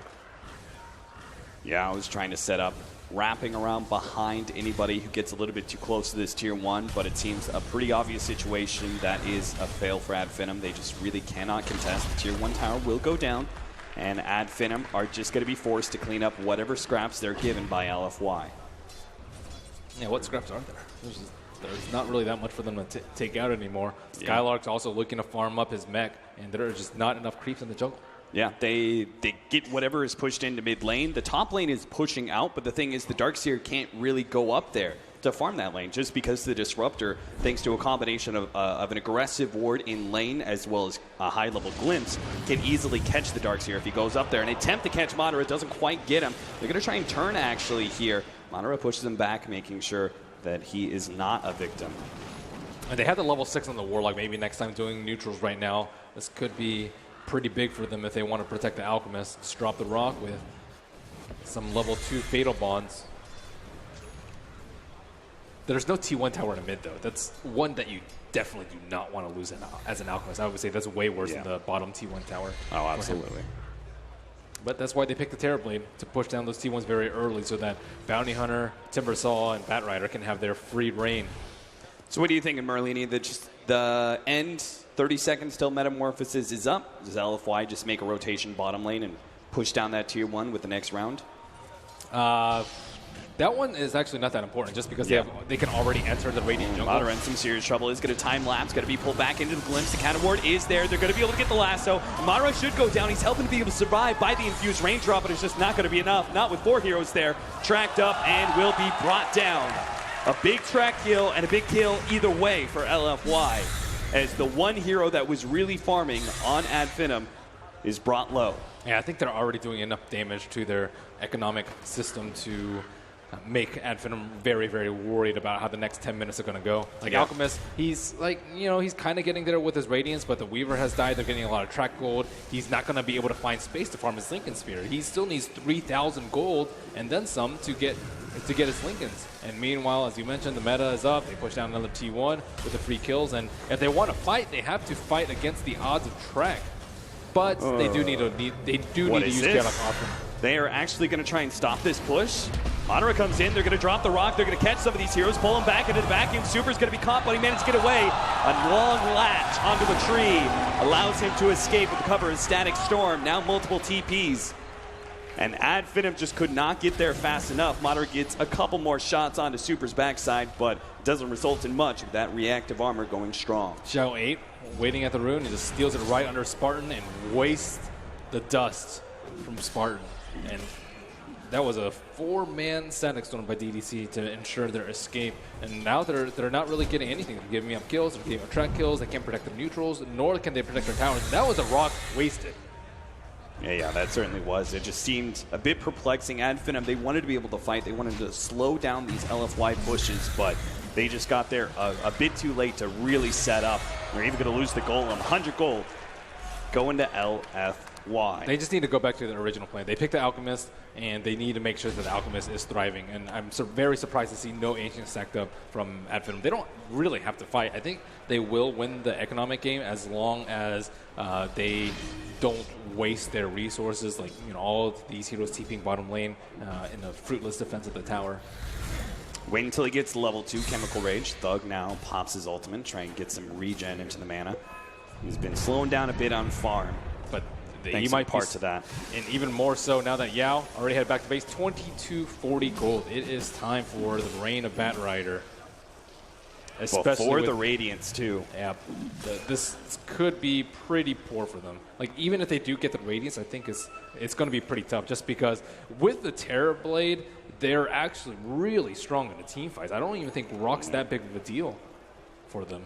Yeah, they could very easily push into tier 2 if they wanted. That objective is free. Roshan is also probably a free objective for LFY at this point.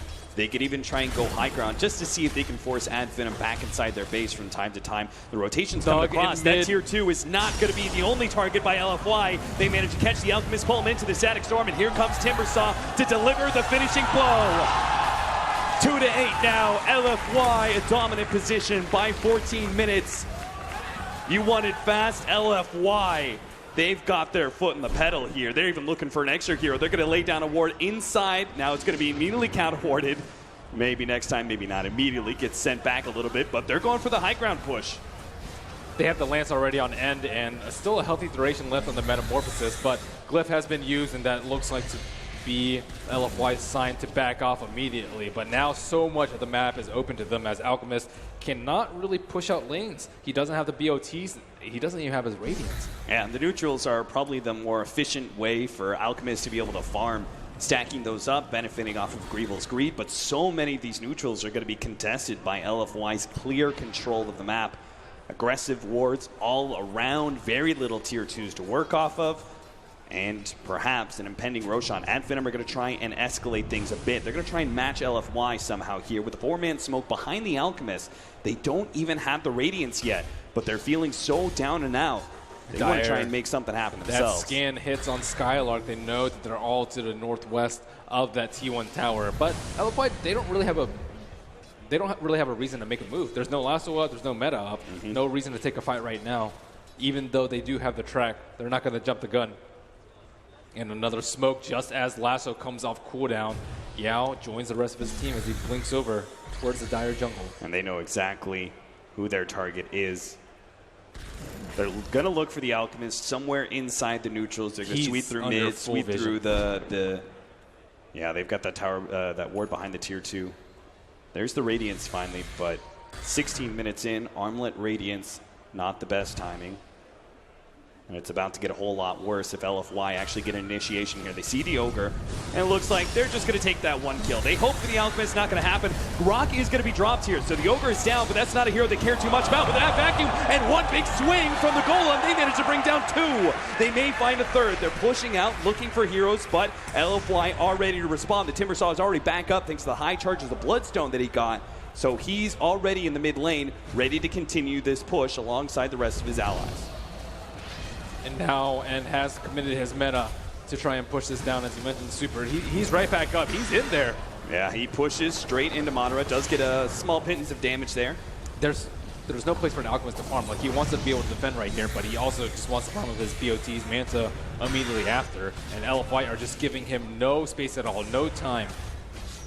I mean, this Metamorphosis is easily going to last. Well, backdoor protection is up for right now, so this damage being done isn't really doing a whole lot there, LFY. They're going to have to wait for the next creep wave, and it seems like that's just going to be too late. It's all maybe next time. Thanks to that Warlock Golem, he cleared a whole entire wave from behind, and that stops the push in its tracks. They had plenty of Metamorphosis time to work around, but because of that little maneuver with just the Golem, they managed to keep their tier 2 alive.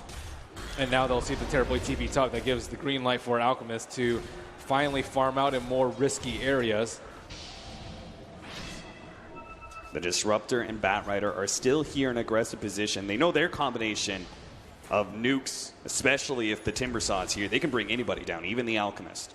Nobody is safe from this combination of catch. And you're going to see the Ogre. He's going to be the victim here. It may say just an Ogre, but it's also a track kill. So these 5-position pickoffs, they are something for LFY to celebrate about. Just means more and more track gold going their way. Yeah, and that's the thing about like an Alchemist strategy. Normally you're okay with all your support sign because they're so low on net worth, and you're getting a lot of farm in the meantime. But they're not low on net worth because they give track. Yeah, look at that. Can't farm. That's like what, almost an 800 gold exchange. Look at Ogre's net worth right now. He's worth 800 gold. Poor guy. That's track gold. That's what track gold's all about. That guy is almost worth less than his bounty that LFY got from the kill. Yeah, and Madara is still struggling to farm his Lincoln Spear, so it's not like his other cores are exchanging farm in the meantime, and Thug kind of confined to the area right outside of his T3. They at least have some really good team fight combination now with Skylark picking up his Blink Dagger. If they get the right kind of level 4 vacuum in on top of a Fatal Bonds with Chaotic Offering. We saw that combination earlier with the Timbersaw and how he just got bursted down. Yeah, I think I really would have preferred the Alchemist, or sorry, the Warlock to get level 4 Fatal Bonds instead of level 4 Shadow Word. Just because I think it's all about that team fight.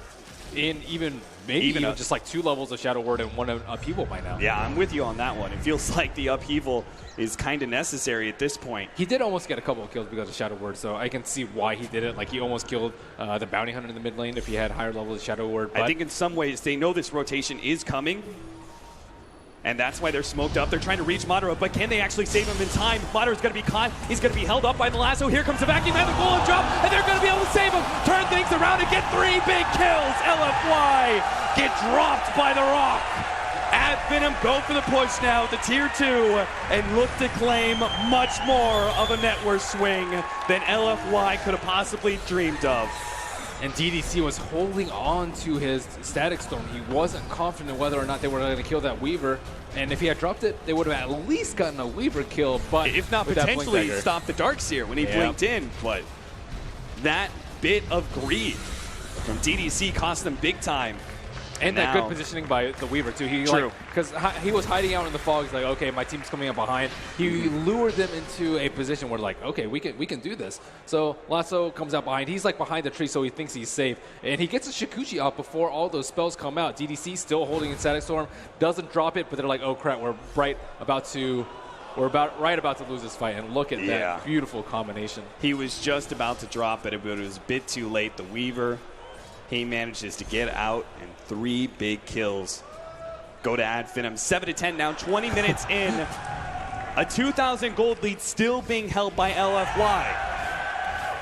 But they proceed immediately into the Roshan pit. Yeah, double damage. He is incredibly strong. He is plus 234. That buff to meta adding to base damage really makes a difference when it comes to the DD. Yeah, it certainly does. So the first Aegis, that does cost them Metamorphosis, so they probably won't be able to push for another 2 minutes, but when they do, it could be a potential death push. Ad Finem, they may have gotten a big win in that top lane, but they are still definitely behind. LFY's up in net worth against an Alchemist says a lot about the pace of this game. At least the kill score is pretty low, and so Ad Finem has to be happy. The kill score is only 7-10. Yeah. I would say that's much better than you would probably expect with a Bounty Hunter in the game and an Alchemist. Your supports just tend to die a lot more in this sort of game, especially with a Bat Rider hunting around. But Ad Finem are playing pretty tight. A few of their heroes are up to T3 right now. Like, look at where Spartan maybe next time and Madar are. They're hiding. They don't want to give up any sort of kills right now. Any kill could lead to a push with the Aegis, especially with meta 1 minute off cooldown. They have to be very careful about not giving any free kills. They need to be 5 strong. Darkseer especially, I think, is a hero that cannot die. Absolutely. I mean, Ad Finem, they were on the offense in game number 1 in a very similar scenario, right? Skylark went for those very deep base dives in order to find a pickoff that led to early high ground pushes with a Morphling. Same thing could happen here with the high physical damage of a Terrorblade if Ad Finem are not careful and wise to LFY's game plan. And I don't see any smokes on the side of LFY. This would be a pretty good time to do so as they try and approach the high ground. Meta is just 20 seconds off cooldown. The Alchemist isn't out of control yet. He can't really even go outside of base right now because he doesn't have the Manta style. Oh man, this just seems like a great position for LFY. They've got all the lanes pushed in. Top lane's pushed in it a bit, but it's not a danger to their tier 3, especially since all of Ad Finem's heroes are inside the base. Skylark's time to shine again on that Darkseer. I remember the other play that he made with the YOLO blink and a Roche, and he didn't get anyone with the vacuum wall, but he has been delivering on the vacuums this game. This is a high-pressure situation for him. And separating himself from his 3 illusions, wants to make sure they don't get caught in too big of a vacuum. They're going to try and wrap around from the side. Skylark is already smoked up next to maybe next time, looking for their blink initiation. They're approaching. Look at where Yao is. He was in deep. Madara is trying to kind of poke them, see if they can actually get these heroes to move forward. But they're just beating onto this tier 3 tower with the illusions and power of the Dragonlance. But now they have to actually walk up the hill right now, and is beating on it. And there are a lot harder, and there it is. The vacuum goes out, but the Static Storm comes out instantly. They do manage to get the golems down, but LFY do not take a whole lot of damage to that combination, and they can think about backing out if they want to. Metamorphosis is on its last legs. So they will indeed retreat, happy with just a tier 3 taken and a golem exposed. There is still the wall available to them. That was one of the big cooldowns that wasn't actually used because, as you mentioned, he got Static Storm. So the Rock is down, but still, I don't even think it's that big of a deal if the Rock is down because they do have the Fatal Bonds to follow up after the vacuum wall. They want that Alchemist. They have a smoke, too, if they wanted to blow it and try and get past this mid lane without being spotted, but they're not going to go for it. They're going to let the Bounty Hunter scout for now. This aggressive Ancient Ward did see a lot. And Thug, if he's not careful, he's going to be caught here. Already jumped forward. They managed to get the lasso. This is a big kill.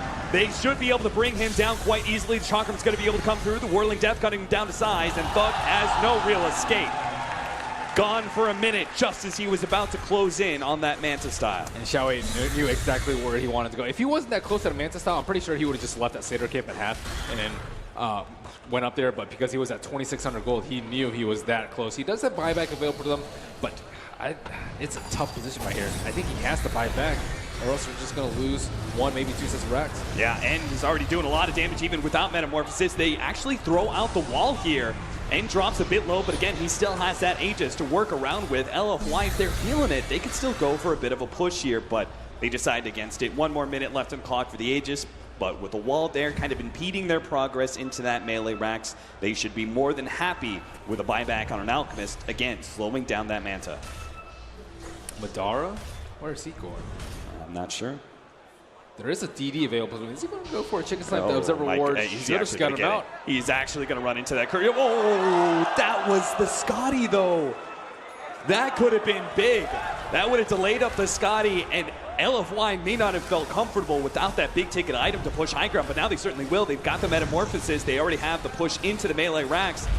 And pops it now, jump forward, lasso onto the Alchemist, and he's set towards, he's gone! A minute down, so is Darkseer for another minute as well. And all of a sudden, LFY just pounce, and they're looking to end the game almost. They've already got the Chakram down. Fortunately, a surge from the Darkseer will allow the Warlock to escape, but that's 1 lane of racks down, and Metamorphosis is up for quite some time. They can go ahead and push for a second round, especially with Spartan going down. He tries to man up for a second, but now he's gone for 30, and the tier 3 at mid lane is going to be the next victim of LFY's push. Madara comes forward trying to poke at these heroes desperately, but he's just not the kind of hero to be able to do the damage they need right now. And finishing up that melee racks, they manage to get the back into the combination. Oh my god, a 4-man caught, but LFY just do not seem to take enough damage, and turns, fights it out. He's trying to battle it up, and he will manage to successfully take 1 kill, get the melee racks, and get the hell out. LFY, 1 swoop in through the bottom lane, 2 lanes of racks fall.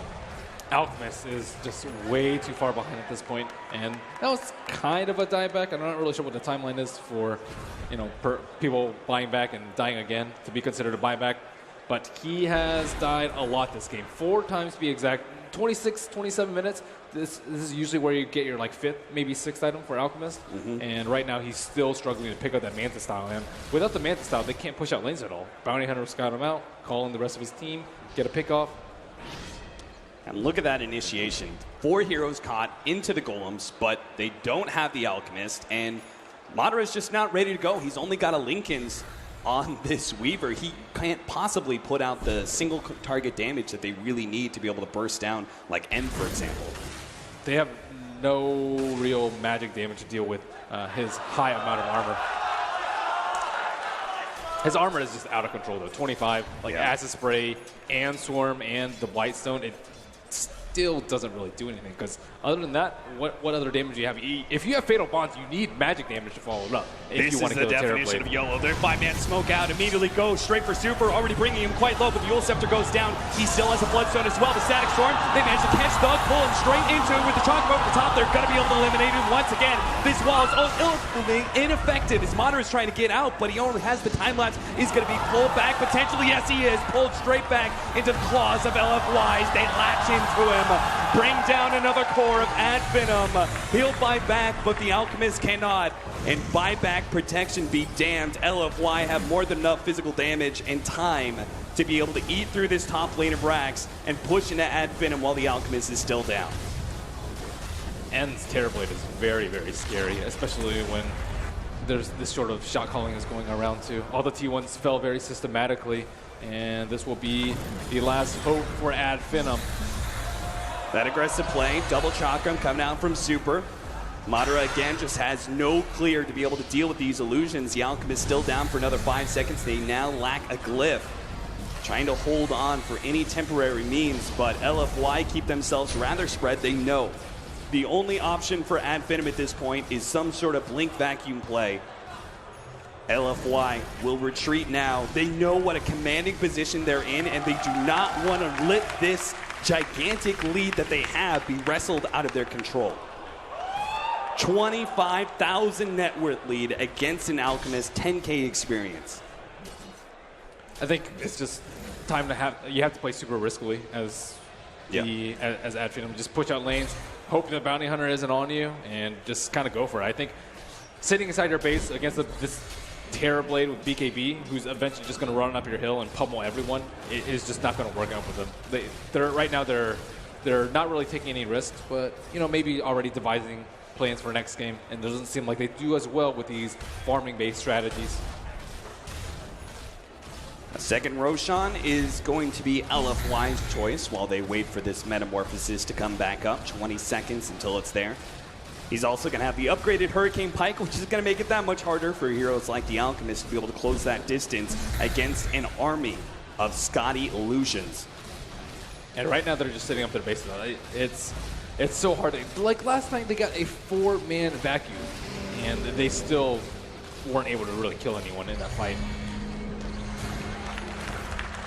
Manta just now picked up by Thug at 30 minutes. This is supposed to be the start of Alchemist getting his split push items, but it's looking like the end to this game 2 at least is LFY.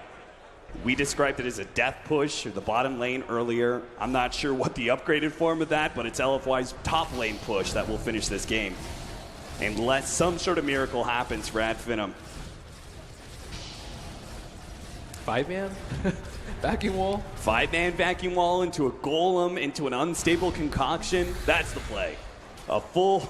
I don't think they have enough damage to kill Terrorblade. Unstable concoction. You have to kill the Terrorblade in that combo, or else Yeah. you just sunder someone, usually the Alchemist, and then you just lose. Yeah, and LFY are too smart for that. Look at their positioning. There's no way a big vacuum is going to be able to come out. In fact, the Bat Rider may even find the initiation first. They manage to get the golems out, but it's just not enough. And then immediately pops a BKB and starts laying into Thug. Thug tries to battle it out, but it's up against a Static Storm. He just can't get out in time. And that'll be the end of game number 2, LFY. It all came down to the draft. Game 1, Finem baited out the Enigma. This time around, LFY, they bait out the Alchemist, who's been so dominant on the main stage. It seems like these two teams are destined for a fast-paced game, as whoever plays the faster game seems to win. The first pick is really important, though. Yeah. And like for LGD, last time it was way too predictable with the Enigma. This time with the Bounty Hunter, they were able to scout out the Bounty Hunter stacks, or the stacks, very early on and keep the Alchemist from becoming relevant at all. The Terrorblade pick, like, not only does he push towers well, he also just deals a lot of damage to the Alchemist. Alchemist is like barely any armor. Well, we've got a whole entire host of people ready to talk about potentially that first pick and how big of an influence it's going to be in this game 3. Alex, have your analysts thought about this too much? Yeah, they were just talking it through, actually. We were talking about the Terrorblade. We know Winter in particular was not a massive fan of it, but maybe they've made a believer out of him. Has the end converted you? I still think that he shouldn't have gotten away with that much in the early game, though. The Ogre and Darkseer didn't accomplish anything in the laning phase. I'm sure you guys aren't complaining. Cap, Malini, a third for this game. Woo! Yeah, I'm excited. I mean, Finem probably wouldn't have it any other way, right? I imagine if they're going to go out of this tournament, it's going to be in a game 3, and if they're going to move on, it's probably in a game 3 as well. Yeah, it just seems only right for Finim's storyline, as well as LFY, who have already proven their worth. Thank you very much. You two will be back in a mo. One more game to be seen today, and it does seem just only right that this game for the semi-final spot, the last semi-final spot of the Boston Major, goes all the way. And to help me explain exactly why it's going to go all the way is none other than my panel. We have cool, calm, collected Winter. We have the ever-fabulous Dame Gods Parker, and of course Perry and Flax on the end. Let's start talking about it. They get a fancy title, and I'm just him. All right, never mind. I got a full name even. What happened in the lanes? Why didn't they win in the lanes, Winter? Gods, what the flip happened? What the flip? Bounty Hunter was very impactful, got the initial kill on the Dark. And Winter was, because that was one of the things Winter and I first talked about, where I kind of defended the Terrorblade pick a bit.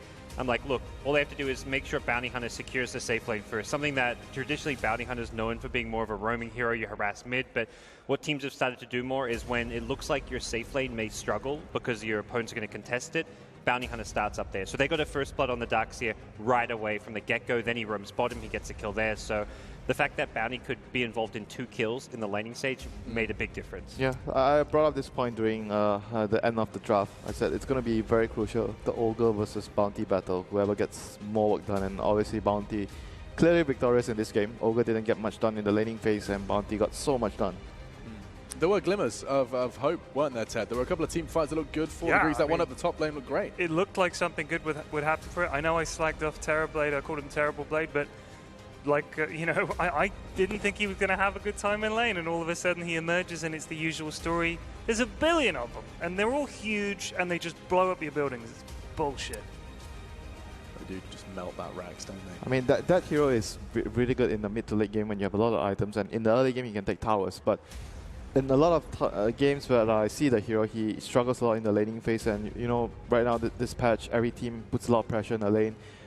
That's why you don't see teams, picking the hero up a lot, because his weakness is the laning phase. And this game, he got by his laning phase unscathed, and it was against the Ogre and Darkseer. And what's interesting, or a question I feel like I have to ask, given how much attention we gave to Alchemist and the success rate it has, over 80% win rate. We also talked about the certain lack of counterplay to it. It does go relatively late game, and Alchemist, the side with Alchemist doesn't win. What was working so well against it? LFY, was it just a case of applying early pressure to him? I mean, what's the answer here, Gods? What's the answer, Winter? They killed him enough times in the early to mid game, and he was never playing from ahead. Alchemist has this great win rate because he out-farms any other carry in the game. No one can keep up with an Alchemist farming because of the Grieval's Greed and the kind of the Radiance Manta Octarine build that you go. And then you can make use of that farm in the late game by spreading the wealth. You pull your teammates' Acceptors, but this game, he was behind the enemy carries for most of the game. He was getting killed off at kind of crucial times. The Timbersaw pick really worked wonders as far as being a direct counter to burst him down. Bounty Hunter came to his lane. They made a couple of good moves at the start of the game. They not only killed him, but Timbersaw went in and contested the stacks. That's number one. And number two, the Bat Rider, after the Timber left, he took the stack. The Bat Rider came the second time to steal the stacks. They were really persistent in making sure that the Alchemists never took off this game. Just applying pressure from him. And then that net graph really, or the net worth graph, certainly did kind of demonstrate exactly how far behind he was. The scoreboard will help show us that as well, though. Some of the numbers certainly are not as applicable as others. Who had Thug on their draft? I can't remember. Oh, it's Toby, never mind. Toby was getting hyped at one point. Yeah. On his, I don't know, like this fantasy. game. Look at Xiao 8, by the way. I just look at Xiao 8 had a lot of assists, but you look at the Ogre. The Ogre had 0 assists. That is the problem. That is the big problem this game for Finem. Yeah. That could almost be 100% kill participation with 17 assists, 2 kills. It could actually could have been. And with the Terrorblade. And he made the pick work. That's a pick that we thought was going to be tough to fit into their draft, and he was... I mean, this hero is like Luna and Drow. You take towers, but he struggles a lot in the lane, and he got away with the lane. Like that is the issue that Finem have to address this game. They did not do what they were supposed to do with their heroes in the laning phase. So with that said, of course, the taste of their own medicine, Finem losing a game against a bounty hunter. It really does just keep getting juicier and juicier. And someone who loves all of the gossip is Purge. He's ready to talk us through this game. I got this, guys. I'll tell you how Ogre messed up. Right at the start of the game, if you take a look, he's a courier right now. He's actually bringing like a salve to the mid lane or something like that. In the meantime, Darkseer trying his best to get some levels, double Iron Shells the wave, realizes Bounty actually is top, not on the mid lane, and that's why he ends up going down. So Ogre, rather than being there and having some lane advantage, is doing something else because he really didn't want to get his courier sniped. And the next point is really important. This is that dual lane that they were supposed to do, but the problem is that by the time he gets top, it's already a minute and 46 seconds into the game. They've got Glimpse on DDC, and that's why they don't get a kill there. That was a very potent dual lane gank combo, but it doesn't get online because it's a little bit too late. 4 minutes now, gank on the mid lane. Already hard for Alchemist to lane against Timbersaw, but little rotations like these are very, very effective, and all it took is a fast level 6 on super there. Definitely very quick 6, that's for sure. Some fights did go okay for Finem, but usually it never got them more than maybe 1, 2, 3 tops kills. Great initiation with the vacuum wall, but the amazing static field by DDC. I bet he just wishes the rest of his team was there. But either way, save super, great play there. And Alk again gets ganked. He keeps trying to finish his Radiance, but he keeps getting jumped on by all of lgd.forever Young. This happens multiple times. And really just to round out the end, just take a look at the relative farm here. LGD just really did an amazing job keeping composure and keeping their net worth very close to Alchemist. Partially because of track gold, but also because they ganked him so many times. And that was the net worth we were talking about. They fell by the wayside, and it does end up going to a third. Any kind of closing thoughts and reactions to that second series to my panel? Anyone got anything at the tip of their tongue? Finem unable to make it too. I mean, it kind of feels like that classic Xiao 8 story. He always finds a way to make it work, even when his team looks down and out. This guy's just experienced, you know. He never goes away. You think he's left the scene retiring, then he suddenly comes back and suddenly the best Chinese team again. No effort needed. I don't know. And to expect... I don't know about no effort either. He just takes a few plays here and there, and they're good to go. He's got 2 stand-ins, Winter. He's one of the legends of Dota. That's it. And you can never write that off. He's got the experience. He's got the talent. He can spot players that'll fit roles and ways to play, and huge amount of respect for him. He's absolutely a legend. And something I want you to expand upon, Winter, was when you were talking about the fact that Xiaowei he plays it safe sometimes. It doesn't look like they could be closing earlier, but he doesn't want to take unnecessary risks. Was that something you witnessed in this game as well? I would say more to his really discipline. When they need to take a risk, they would do it.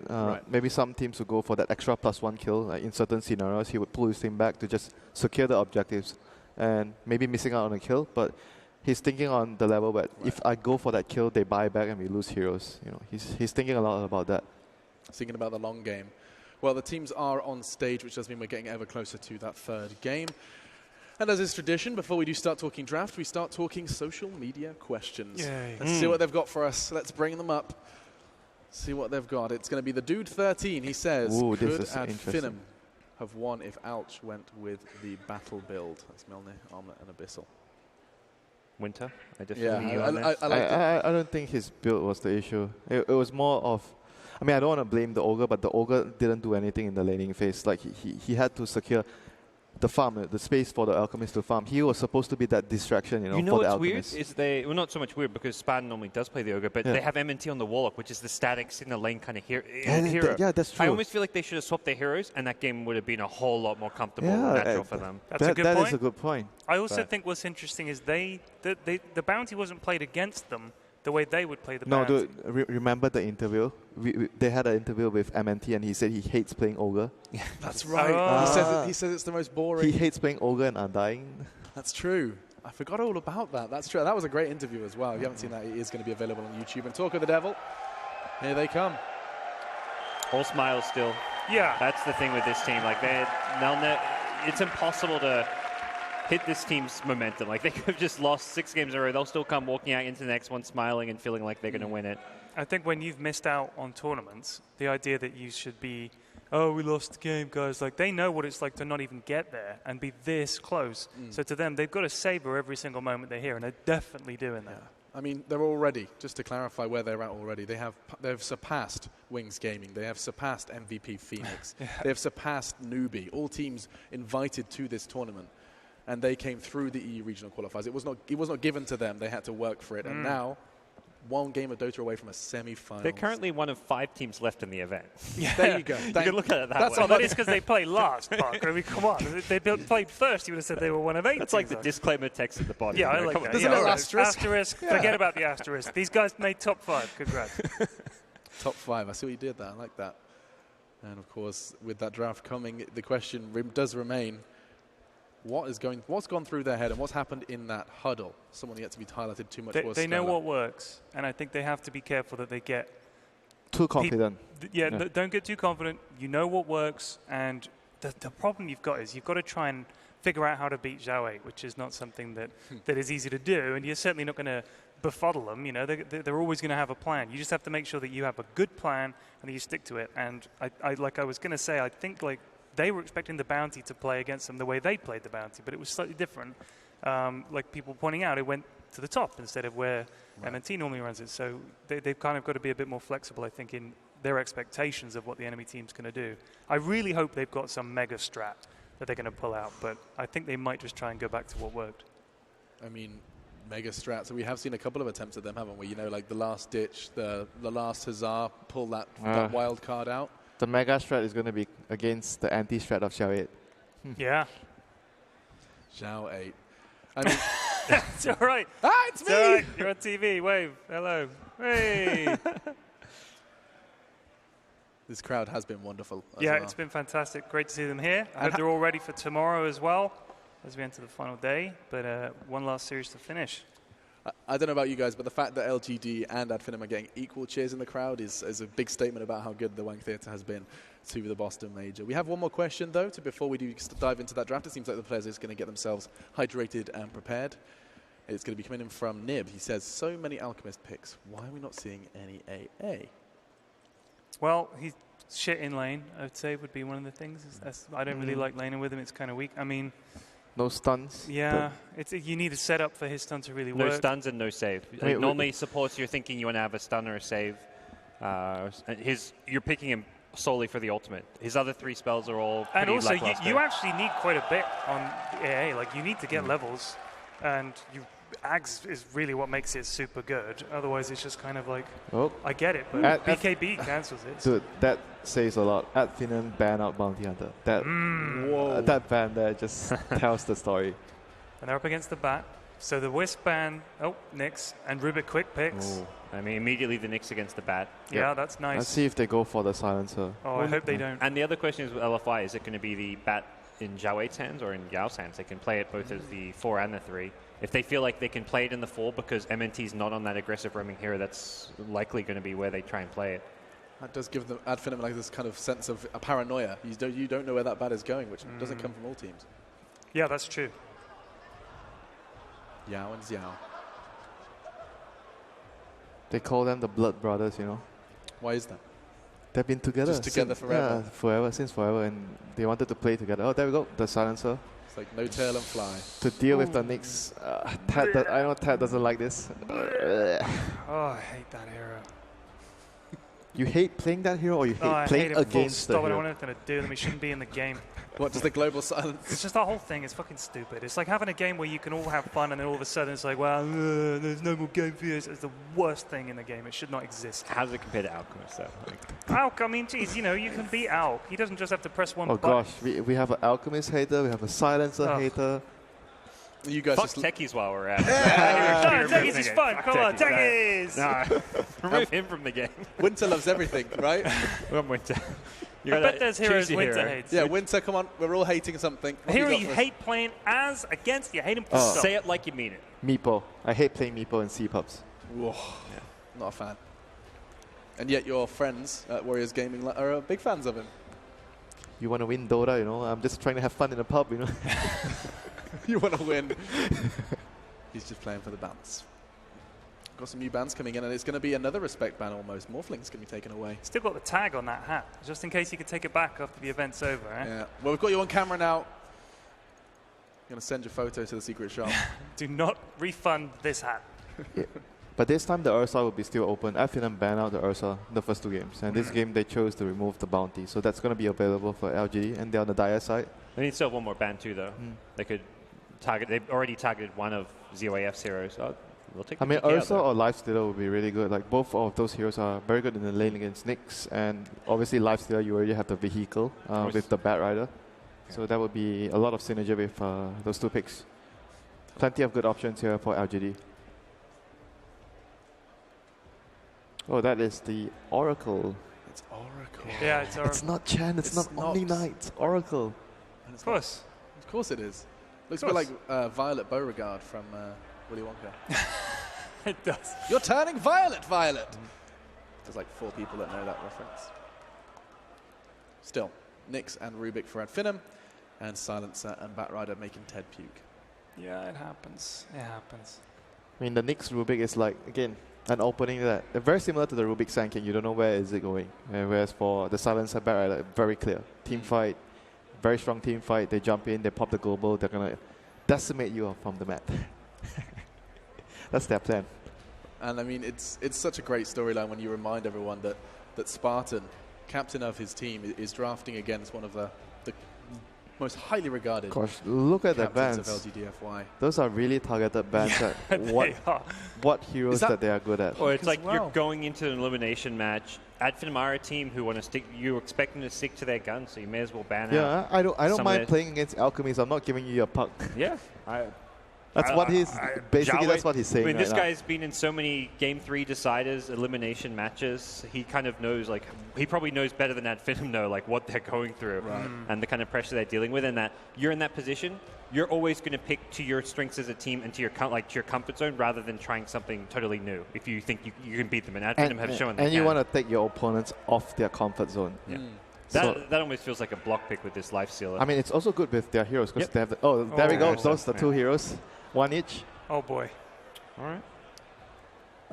Just coming to that point, Winter, you've repeatedly spotted and identified when heroes, or rather players, are on uncomfortable heroes, taking them out of that comfort zone. We've seen it today. And what happens? We've seen the outcome of being outside of your comfort zone, and often it isn't pretty. When you're out of your comfort zone, you tend to make more mistakes, and you tend to make wrong judgments about the limits of the heroes because you don't understand the hero well. You don't like playing the heroes in pubs, because that's how you get like a signature hero. You play the heroes in pubs a lot, and your captain looks at you. Oh, you like to play this hero. I'm gonna try to fit it into our system. That's usually how it starts. Right. So you want every player to be on their comfort zone with their heroes. Marana. Doug does. He played this a lot during the qualifiers. We haven't seen it as much since. And I want to say it's going to be him, but it could also be... Can it be an MNT hero? Yeah, it could be. Yeah, absolutely. He plays the roaming Rihanna in... was it a group stage game or was the previous... He did the main event. Main event games. So he's going to be able to run around, help set up a kill maybe with the Nyx. Because Silencer is an easy kill if you get the Impale into the arrow. That could be... Oh, great. Oh, great. They're going to Alchemist. Is that the first time LGD has gone for the hero so far? Not seen them play the hero yet, but definitely not a stranger to Super. Super has played a lot of Alchemist games in the past, but in a different manner. It's not like a greedy farming manner. It's like more like the mech carrier, the tanky hero. Do you think he's going to go for more fighting build since that's his style, or they have build? They have a Ursa though. I think Ursa will do the fighting job, and Alchemist will be just on. But Ursa will tie him up with the bat and the silencer and whoever else they pick, while Alk is off making money. Skrilla. Mula. What the heck do Finem do here to stop that Alk? I'm sure... Not put Miranda mid, I'm probably. Sure put a stronger mid. Timber is going to get banned by Forever Young. Yeah, very likely. Yeah. So... Who are the other outcomes? Timber's the main one. Timber and Ursa are both the main ones, and both are out. So LGD, I mean, they get to see the last hero from LGD, so that's a plus for them. Okay. Didn't we see in Pugner decrep him when he goes to get a last hit? What happened the other day? It's kind of like you can win the laning stage, but then lose what? The game. Yeah, it's... Sanking. Gosh. So LGD have a good team. Is that the support? The support bat rider? It's a Zhao 8 Well, it's flexible. They could do either, but more likely we've seen them do the Zhao 8 bat. Finem is in a very, very tough corner here. What do they do? There's not many good options here for them. They don't have a Meepo player, do they? I mean, Shadowfin is pretty decent against Alchemist. Okay. I'm not sure if he plays the hero. Could work with them because you don't want a single core lifestealer. You want a secondary carry. So he plays a lot of Templar Assassin. That may be more the style of hero he wants to be on, but OD. Good has some save. Yeah. Secondary hitter, but Alchemist still farms pretty okay in that lane. No? He doesn't get dominated like he against a Timber. Guys, it's happening. Let's go into a third. The draft is done. I'm not going to ask you your opinions on the draft. I'm simply going to sit back and watch this Sit back and relax. Yes, lovely. Indeed. The last game of Dota today for the Boston Major. It will determine who will be joining that semi-final squad. We will simply have just 4 teams of 16 that started here at the Boston Major. It will either be LGD Forever Young or it will be Finem. So sit back, relax, and enjoy the Dota with your commentators. Which one of these teams is going to be heading into the semifinals of the Boston Major? Will it be LFY or will it be Finem? There's a lot of things to talk about here, but let's start with the familiarity in the draft. LFY, they had their series against LGD, and they have 3 of the 5 heroes, Bat Rider, Silencer, and now a Sand King for LFY. If you're looking at this draft and you're an LFY fan, you got to be feeling a bit confident. This is their draft. This is the lineup that they are already beaten one team here, and they're about to face up against another in a final series. Yeah, I think there's very little question that LFY came ahead on the draft here. But the question is, how can Finem stop this Alchemist, which has been such a terror throughout the main stage? They couldn't get their hands on a Timber Saw, no encounter to the Alchemist. Instead, they'll get the OD. And Finem. You have to outplay so hard, I think, if you're Finem. Yes. And they're already trying to get themselves a leg up in this series by going for a 5-man smoke deep into the dire jungle, see if they can catch someone with this combination of telekinesis and arrow. It's just not going to happen. LFY, though, this Alchemist is still going to be pretty well pressured. He may not be facing up against a Timber Saw, but he is facing up against an OD imprisonment into an arrow. How is LFY going to be able to combat that constant ganking prowess? Stack a lot and make sure the Nyx Assassin, I think, is kept down. There's you can maybe like park the bat mid or the silencer mid, but I think you just accept the fate that Alchemist is probably going to die a couple times, but make sure that he can catch up in the mid game. And who's going to ruin your mid game? It is going to be Skylark.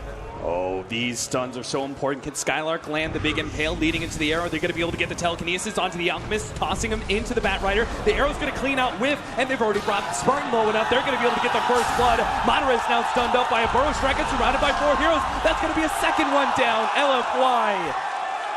Okay, a fight over the bounty rune. Sure, you can go ahead and have that one, Madara, but a first blood and a second blood for LFY. I'm sure they're more than happy with that exchange. The thing about Super is he's not that greedy of a player. He's good at Alchemist, but he's also doesn't try to eke out every little bit of farm. And you see at level 1, he picked up Acid Spray for that fight. He's like, I don't really care if I get the bounty rune. Our team's going to get so much more if I just Acid Spray them down. And like Lifestealer was still at the bounty rune after the Acid Spray had to come out. And as a result, he died. And he knows what's good for the team. That's why I like Super as a player. And on the bottom lane, Madara getting blocked out by Yao. They might be able to get him again. He's going to open wounds, try and slow down the body blocking, gets into the trees, but Zhao Weight's going to try and pursue out. Eats through a little bit, gets one last kill. He does get it, and now he's going to try and fly himself away. Spartan with only physical damage in his array cannot put a stop to that. A third kill going to LFY in this game 3. And unfortunately for Madara, he's forced to walk all the way back. Look at this poor old Lifestealer. He doesn't even have a lick of experience to his name. That's a long walk. That's one of the saddest feelings as a carry player. Well, Spartan will at least get some of the solo experience. Meanwhile, mid lane, bottom lane's a disaster. Look at Thug. He's already low enough from this Acid Spray. They haven't gotten a gank on Super. You said, Super is already a naturally pretty conservative player. He may be exactly the kind of player you want against an OD Mirana lane. If they're going to kind of just say, we're going to shut down these other lanes and leave Super to it, you want somebody who's conservative against all the odds. Yeah, he is very, very conservative. I don't think he's going to die nearly as much as the Alchemist did in game number 2. Skylark, he's getting some sort of levels. It's not an easy lane for the Nyx Assassin, however. Stout Shield and HP Regen is going to do very little in the way to help him against the Fury Swipe stacks.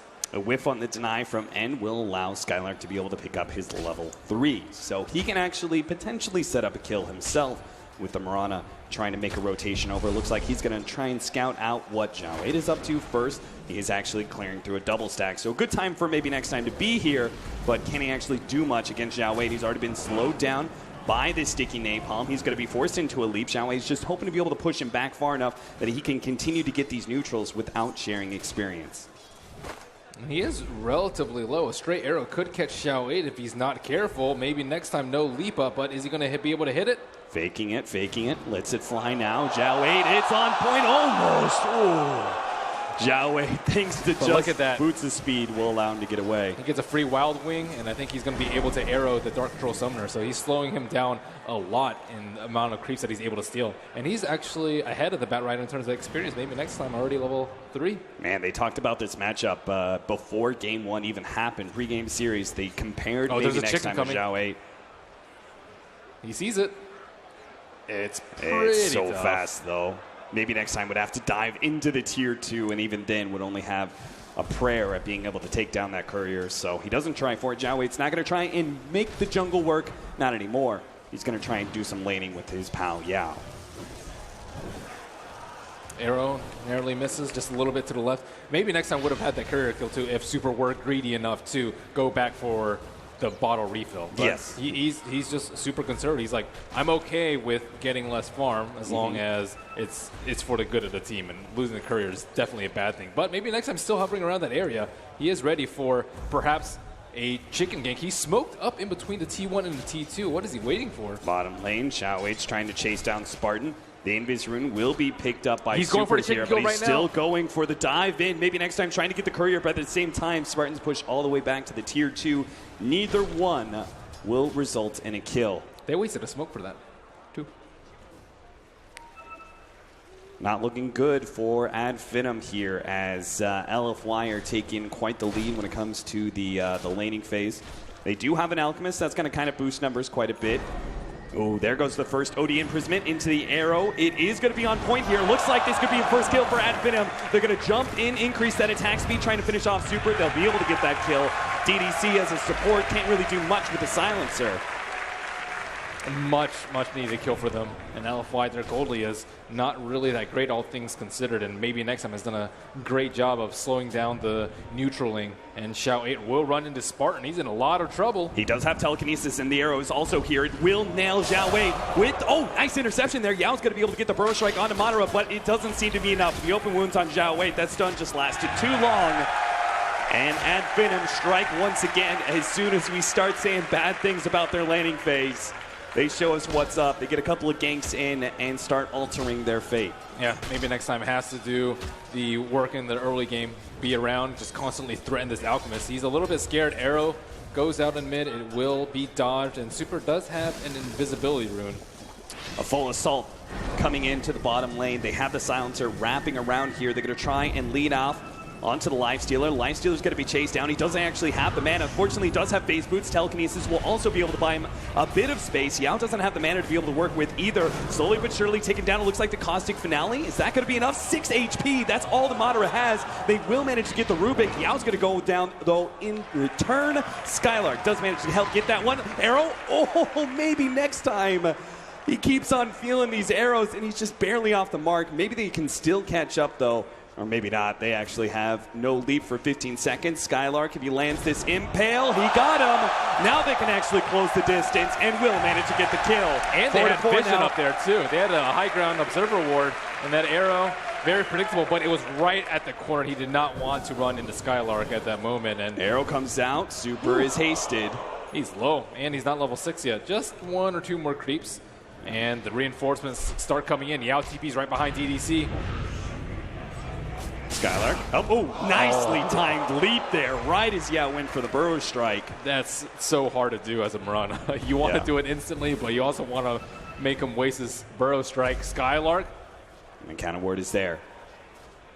Yeah, they were attacking Observer Ward. Unfortunately, they don't have a sentry to get rid of their sentry. And Xiao 8 looks like he will be able to get the rune or get that ward at the end of the day. I mean, it was a great idea, right? LFY came forward with this aggressive maneuver, tried to create space. Nice play in the Caustic Finale. Skylark, what a genius. He sees the Caustic Finale about to go down right as the Sand King right-clicks the creep. He pops the Spike Carapace from Invis, instantly stunning Yao, and managed to line that up nicely with an impale. And now the Roshan Ward Wars begin. Maybe next time. He went into the Roshan pit, but instead of laying it on the right side where Xiao 8 was napalming, he places it a little bit to the left. And hopefully that will be enough for them to keep that ward up. But unfortunately for them, DDC just eats it. And it's gone. Both teams spending so much time around this Roshan, expending so many resources. We have 2 wards down from Ad Finem around that pit, 1 ward from LFY, as well as a very deep ward. They tried to move aggressively to be able to buy end space to be able to take that Roshan, but Ad Finem are just not letting them have it. So N is back to farming up that top lane, and we'll try and push into that tier 1, forcing some rotations. There were no heroes up in the top lane for a good 2 or 3 minutes. Everyone was fighting down on bottom, knowing that if LFY get 1 or 2 kills, it's an easy rush for them. And Ad Finem, they're like, no, we are not letting you get Roshan. They know exactly how this whole entire lineup is going to start scaling. But if they're stopping the Ursa, what are they doing to stop this Alchemist? DDC going to be blown apart here, looks like. Barely! 14 HP, just a stick is what separates him from life and death. Thug missing out another kill, and all the meanwhile, these little plays are happening. The Alchemist is just farming away in the jungle. Ad Finem, they need to keep that in mind, even if they are keeping the Ursa at bay from Roshan. There is this ticking time bomb that's going on. Alchemist, his net worth is not even that high. They haven't been able to control the rune just because maybe next time is just all around that bottom rune and all over Xiao 8 this game. Yeah, I mean, he's shutting down 2 heroes at the same time. Yeah. Alchemist as well as Batrider are basically having half the game that they should, because maybe next time's disruptive performance on this Mirana first rotation is going to come out from Skylark. They're going to be able to use this Vendetta as a vehicle for the first Lifestealer rotation. Now, the Infest, this should be just an instant kill if they can actually find a hero. They're going to see for a moment DDC. Are they going to go for the long-range impale? No. They're looking for the Alchemist. That's what they want. Radiant has used scan. They're looking for the Alchemist. He is invisible. Is he going to reveal himself as the Iron Talons this creep?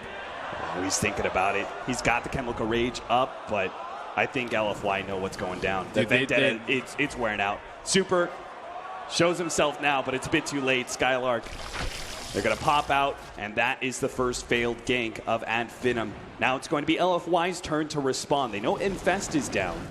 Oh, Rubik's stolen Burrow Strike. Oh, that's a great pickup. That is indeed. You'll see a lot of the offlaners pick up level 1 Sandstorm. It's incredibly important against a Rubik, but at the same time, maybe he didn't expect Rubik to be level 6 at the same time as Yao. Yeah. Spartan, he's died twice. He's actually level 7. And thanks in part to that disastrous start for Madara. The early solo experience has allowed Spartan to do a whole lot, but will it be enough for him to escape from this attempted gank from LFY? Ursa shows himself, while Yao wraps himself around with the Tranquil Boots. You also have Zhao Wei in the back lines here, covering the retreat potentially. He's going to cut off the creep wave and bring it into the neutrals. Now, Rubik actually thinks they can pull this all off. He's going to try and cut off the Bat Rider, get a Telekinesis Burrow Strike combination, but can't quite reach it. But look at End. He already started on Roshan, knowing that without the creep wave, they have to venture into this area alone. End, with his Mask of Madness, is already at 75%. Oh, that's going to nail End. That's real bad because already Finem has started making the rotations. And the Fury Swipe stacks are off. This is Skylark's going to be able to come in. They already have the Infest Bomb. Fortunately, Yao is going to be able to intercept that, allowing End to be able to get away, but it's going to cost Yao his life. It seems the Sandstorm is just not enough. 2 down from LFY. Fortunately, Roshan is not low enough for Finem to intercept.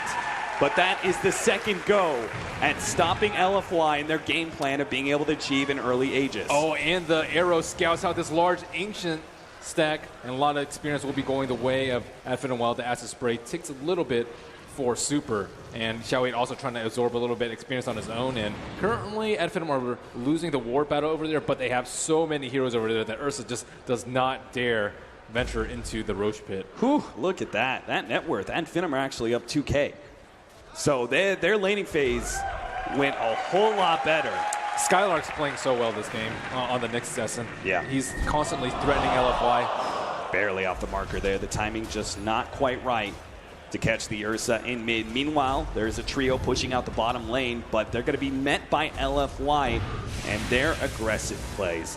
All it takes is one big fight for LFY for them to get Roche. Yeah. At Finem. They cannot be too hasty in this pushing of the T1 tower. Especially when they're pushed that far forward, away from their Tier 1 tower, away from those TP rotations. Haste Rune on Thug. If he connects with an Astral, it could be the end. But LFY, they actually have Global Strike already up. They're going to be able to catch. Oh, no, the missed impale from Skylark. He still managed to get away, it looks like. The arrow comes out. Ursa holds, but actually nails Zhao Wei. They're going to be able to translate a kill onto Yao into a kill on Zhao Wei as well. And Finem locking down the Roshan. They are giving absolutely no holes in their game plan when it comes to defending this bottom lane. Now, a rotation out from Finem up to the top lane. Thug is going to be able to get the imprisonment. Rubik's going to be able to follow that one up. The full force of Finem is here, but no! A global silence is forced, at least. Definitely worth it. 4 TPs for a global silence, and he sees 4 heroes up there. He immediately goes on road. This time around, they're pinging so and crazily. He's up to these arrow plays. He's going to put himself behind Roshan. Uh-oh. Maybe next time he's in there alone. Xiao 8 hot on his trail looking for the lasso. Maybe next time he's going to try and leave himself away. Zhao 8 hot on his trail, but it looks like they've given enough space for this Ursa to be able to finish up Roshan finally. The arrow comes out, not going to land on anybody. Rubik comes forward and actually going to be tagged by Yao. There is an imprisonment save. Madara is going to try and slow down Yao. They actually push forward, trying to get the impale. They land it. That'll be a kill. LFY. They responded really well with that global silence, with the mass rotations up the top lane, immediately translating that into an Aegis for themselves, but Finem still find at least a pick-off in Yao. This Blink Dagger is going to be so slowed down for the Sand King. Not for End, though. Mask of Madness phase boots into a straight-up Blink Dagger. He's planning to be the main initiator for LFY in these next few minutes when Yao cannot. Yeah, remember when Madara was walking back and he said, yeah, this is probably pretty good for the Rubik. Rubik's actually had a pretty good game. Spartan, we've just seen bare bones items on him this game, but he has arcane boots already. They've gotten a lot of towers, and he's gotten a lot of experience. So he can actually make a lot of plays this game instead of just maybe shot calling and Ursa being the sacrificial up. support. They have an Aegis. They're ready to go. Zhao Wei kind of baiting things out. And, oh, yeah, it actually doesn't blink forward. Misses the clap. Now he's going to be Burrow struck up. Impaled as well. They still have a telekinesis. Bye-bye Aegis. And maybe bye-bye Zhao Wei as well. Skylark managed to hold him up with the spike carapace. A blink away by End will allow him to escape from that precarious position, but Zhao Wei will not be as lucky. Spartan is just in the right place at the right time. Ursa was counting on that lasso to connect in order to be able to hit the Mirana, but he just lifted him right at that precise moment that Ursa was committing. They immediately set up, they get a kill in bottom lane, and then bam, they TP up to the top lane with this Infest combination. This time around, Super, I don't think you're going to be able to escape. Even with the global silence, an arrow will nail him, finishing him off. Maybe next time, claims the head of the Alchemist. So much unreliable gold lost there too. He's already picked up his Radiance recipe because he probably expected to die at that last engagement. So just, you know, if he had his relic, not that big a loss, but because he was sitting at 1,500 gold, 1534 to be exact. Look at that. The global silence came up just like a second too late. It's possible that if that gank was just a little bit later, maybe the silencer stops that impale and the whole entire gank goes awry because of that. Yeah, they need this Alchemist to get Radiance up. It's been a disaster with the Batrider just constantly dying to the Nyx Assassin and the Roshan shenanigans, just taking way too long for it, and to claim that Aegis. A scouting arrow by maybe next time will clear the fact that Madara is able to take the Tier 1 tower for free. And Thug's also getting big. He is the #1 net worth hero. Yes, he is. Maybe next time, very impressive game from him thus far. He hasn't been really good with his arrows. I would actually say his leaps have been much better this game too. He's always like pulling LFY. They want to go into Mirana, but they just can't. But now that Global Silence is online, he has to be especially careful about how long he holds that cooldown. Counter ward not quite in place. And LFY probably scouted that one out. The Roshan ward still up. So that may be a bit of lost vision for Finem, but they are going to try and play into this top lane. I think they know about the Nyx Assassin. Dire has used scan, it will hit red. Yeah, Skylark. but they don't have any counter vision up. There's only the silencer with counter wards down. So unless Skylark runs into this, which he is right now, they're going to be able to jump into him, and all of a sudden he's carrying this payload. Madara is saying, what the hell did you get me into, Skylark? He rages himself up, but he can't really TP out fast enough. Zhao Wei is there with the lasso ready to go. Moonlight Shadow comes out. Arrow does nail N. They are going to throw out the unstable concoction. That'll catch Madara in the end. They'll be able to get the burrow strike, but an imprisonment is there. Can Finem actually save this hero, though? They're going to try. Skylark already buying back. They manage to get the lasso onto Madara. They do manage to finish up, and in return, N's going to be picked up at the telekinesis and brought down. Now on the side, nailed by the arrow. Burrow strike picked up by Smart. Double bounce around. It's a bouncing ball. Sand King up and down, but he falls in the end. 15-6 now. Finem with that buyback, and the plays from their OD do manage to turn that whole entire chase to their favor. Defensive Astral just ruins ganks like that, and Spartan casts one too many spells. Is he going to be saved again by a defensive Astral? Oh, the last tick takes him down to 15 HP.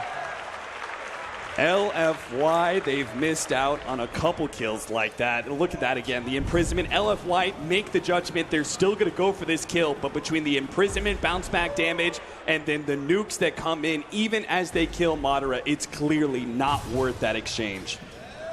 Bottom lane, we already see a pickup on Zhao Wei. Skylark manages to catch him with the spike carapace into the fly. Batrider does pick up his blink dagger, though.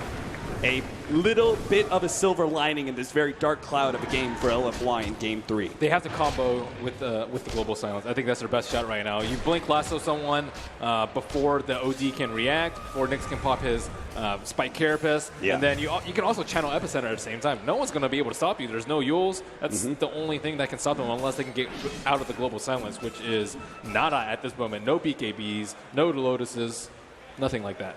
Yeah, that really is a big upside, right? LFY have such amazing teamfight power that they don't even necessarily need the Blink Dagger on Yao to be able to make a successful initiation, thanks to that Global Silence. They have the Zhao Wei Blink Dagger, and they're going to try and put a stop to Madara. Now, he's up here in the top lane. His spidey senses kind of seem to be tingling. Doesn't want to push too far out into that lane, but he may still be caught. He has an infest, and they have that tier 1 tower up. So if he rages, if he infests, but he's not fast enough for either one. Does manage to get the lasso, and with that Ursa just bullying him down. No opportunity for counterplay from Finem. And finally, buying time for Super, but Super, being the conservative player as he is, does not want to push out this T2. And we thought the Radiance was late last game, but this game, it's 19 minutes, and he's still 900 gold away. They're actually going to try and jump on. Oh, they're thinking about it, but now they see a TP. They had Burrow Strike, Telekinesis. They could have given OD a lot of time to beat on Super, but he backs up.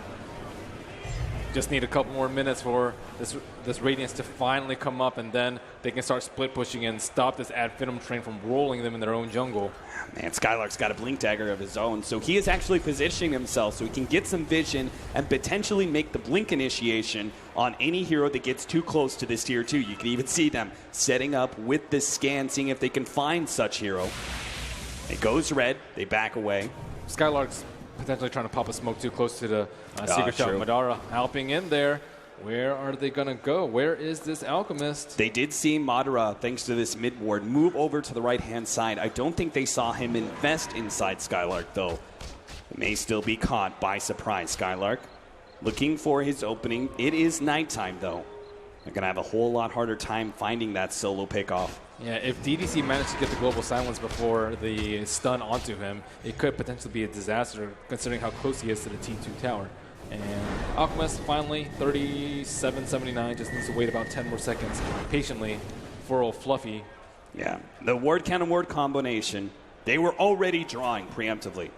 Yeah, I was drawing it. They said, hey, they're going to come up through here. They are confirmed by that. The odds counter ward combination does see the payload coming in. And nobody's going to be caught by that. And Super says, finally, I got my Radiance. Now the game can actually start for him. Breathes a little bit of a sigh of relief, but then again, we saw the way that LFY were able to keep an Alchemist who had Radiance down and preventing him from getting that Manta, right? Because it's not until you have Manta, Boots of Travel, and Octarine where you're really able to get that pure split push Alchemist to the front. They want him to get involved, though. The Radiance is a big deal because now they actually want to kill him early on in the fights. Before you can just like, ignore him, he doesn't do any damage. But if you don't kill him and then they global silence and then he regens up, you could you could get 4 or 5 man white. So this Radiance puts a lot more pressure on Ad Finem to deal with the global. That was a close one, Yao. That would have been a very unfortunate start to a team fight. So Skylark, they don't have a sentry ward on the left side. They have one on the right side, but oh, actually, they do have one, but I don't know if it's going to catch out Skylark from where he wants to approach. Yeah, he's going in a little bit deep. It's nighttime. They may not have the actual vision if he cuts far enough behind. You have to respect the global silence. That is something that you do not really want to take a fight right there. Like outside the T2, sure, but outside the T3 against global, that's just asking for a wipe. Yeah, and that's why Ad Finem will show a bit of caution. They may be an aggressive team, but they're not done. They will back themselves away from a trap being set by LFY. Nice arrow that nails onto Yao, but that's more information than an opportunity for a kill. And now Roshan is almost up too. And Ad Finem, they're playing the longer game too. Mirana's kind of taking a step back and farming up her Ags. And then OD's going for the BKB. They need him to deal with the global silence. There's that Sandstorm steal. So Spartan, hoping for a Burrow Strike, won't be able to grab that one. Maybe next time, though. This guy, he was so disruptive in the beginning of the game, and he almost has an Aghanim Scepter already. Yeah. Speaking of items, there's a Desolator. Yes, he does. And the Blink on Rubik. Like, Rubik is number, 4th to last on net worth, which is very surprising. Like, usually he's just 9th or 10th by a good margin. And right now he's keeping on pace with Xiao 8 and well ahead of Yao. Yao is really the true forward position of LFY at this point.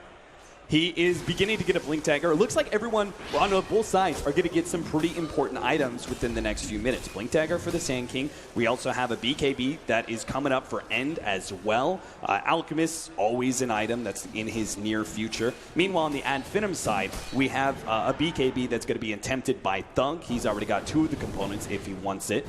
Fresh Desolator on the Lifestealer, so he's already hitting that power spike. And then a Aghanim Scepter coming in for maybe next time. So both these teams are actually going to hit a huge spike in their various abilities around this 25-minute marker. It all just comes down to then the initiation, which is kind of in the favor of LFY, right? They've got both a Sand King and a Bat Rider.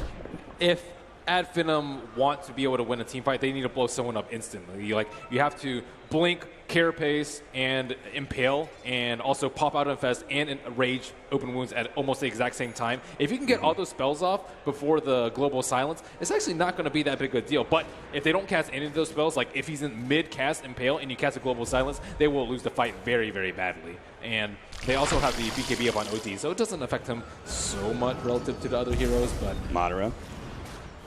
He's finally pops out. He's going to try and bring down this tier 2 tower. They scout with an arrow just to see if they can catch Bat Rider.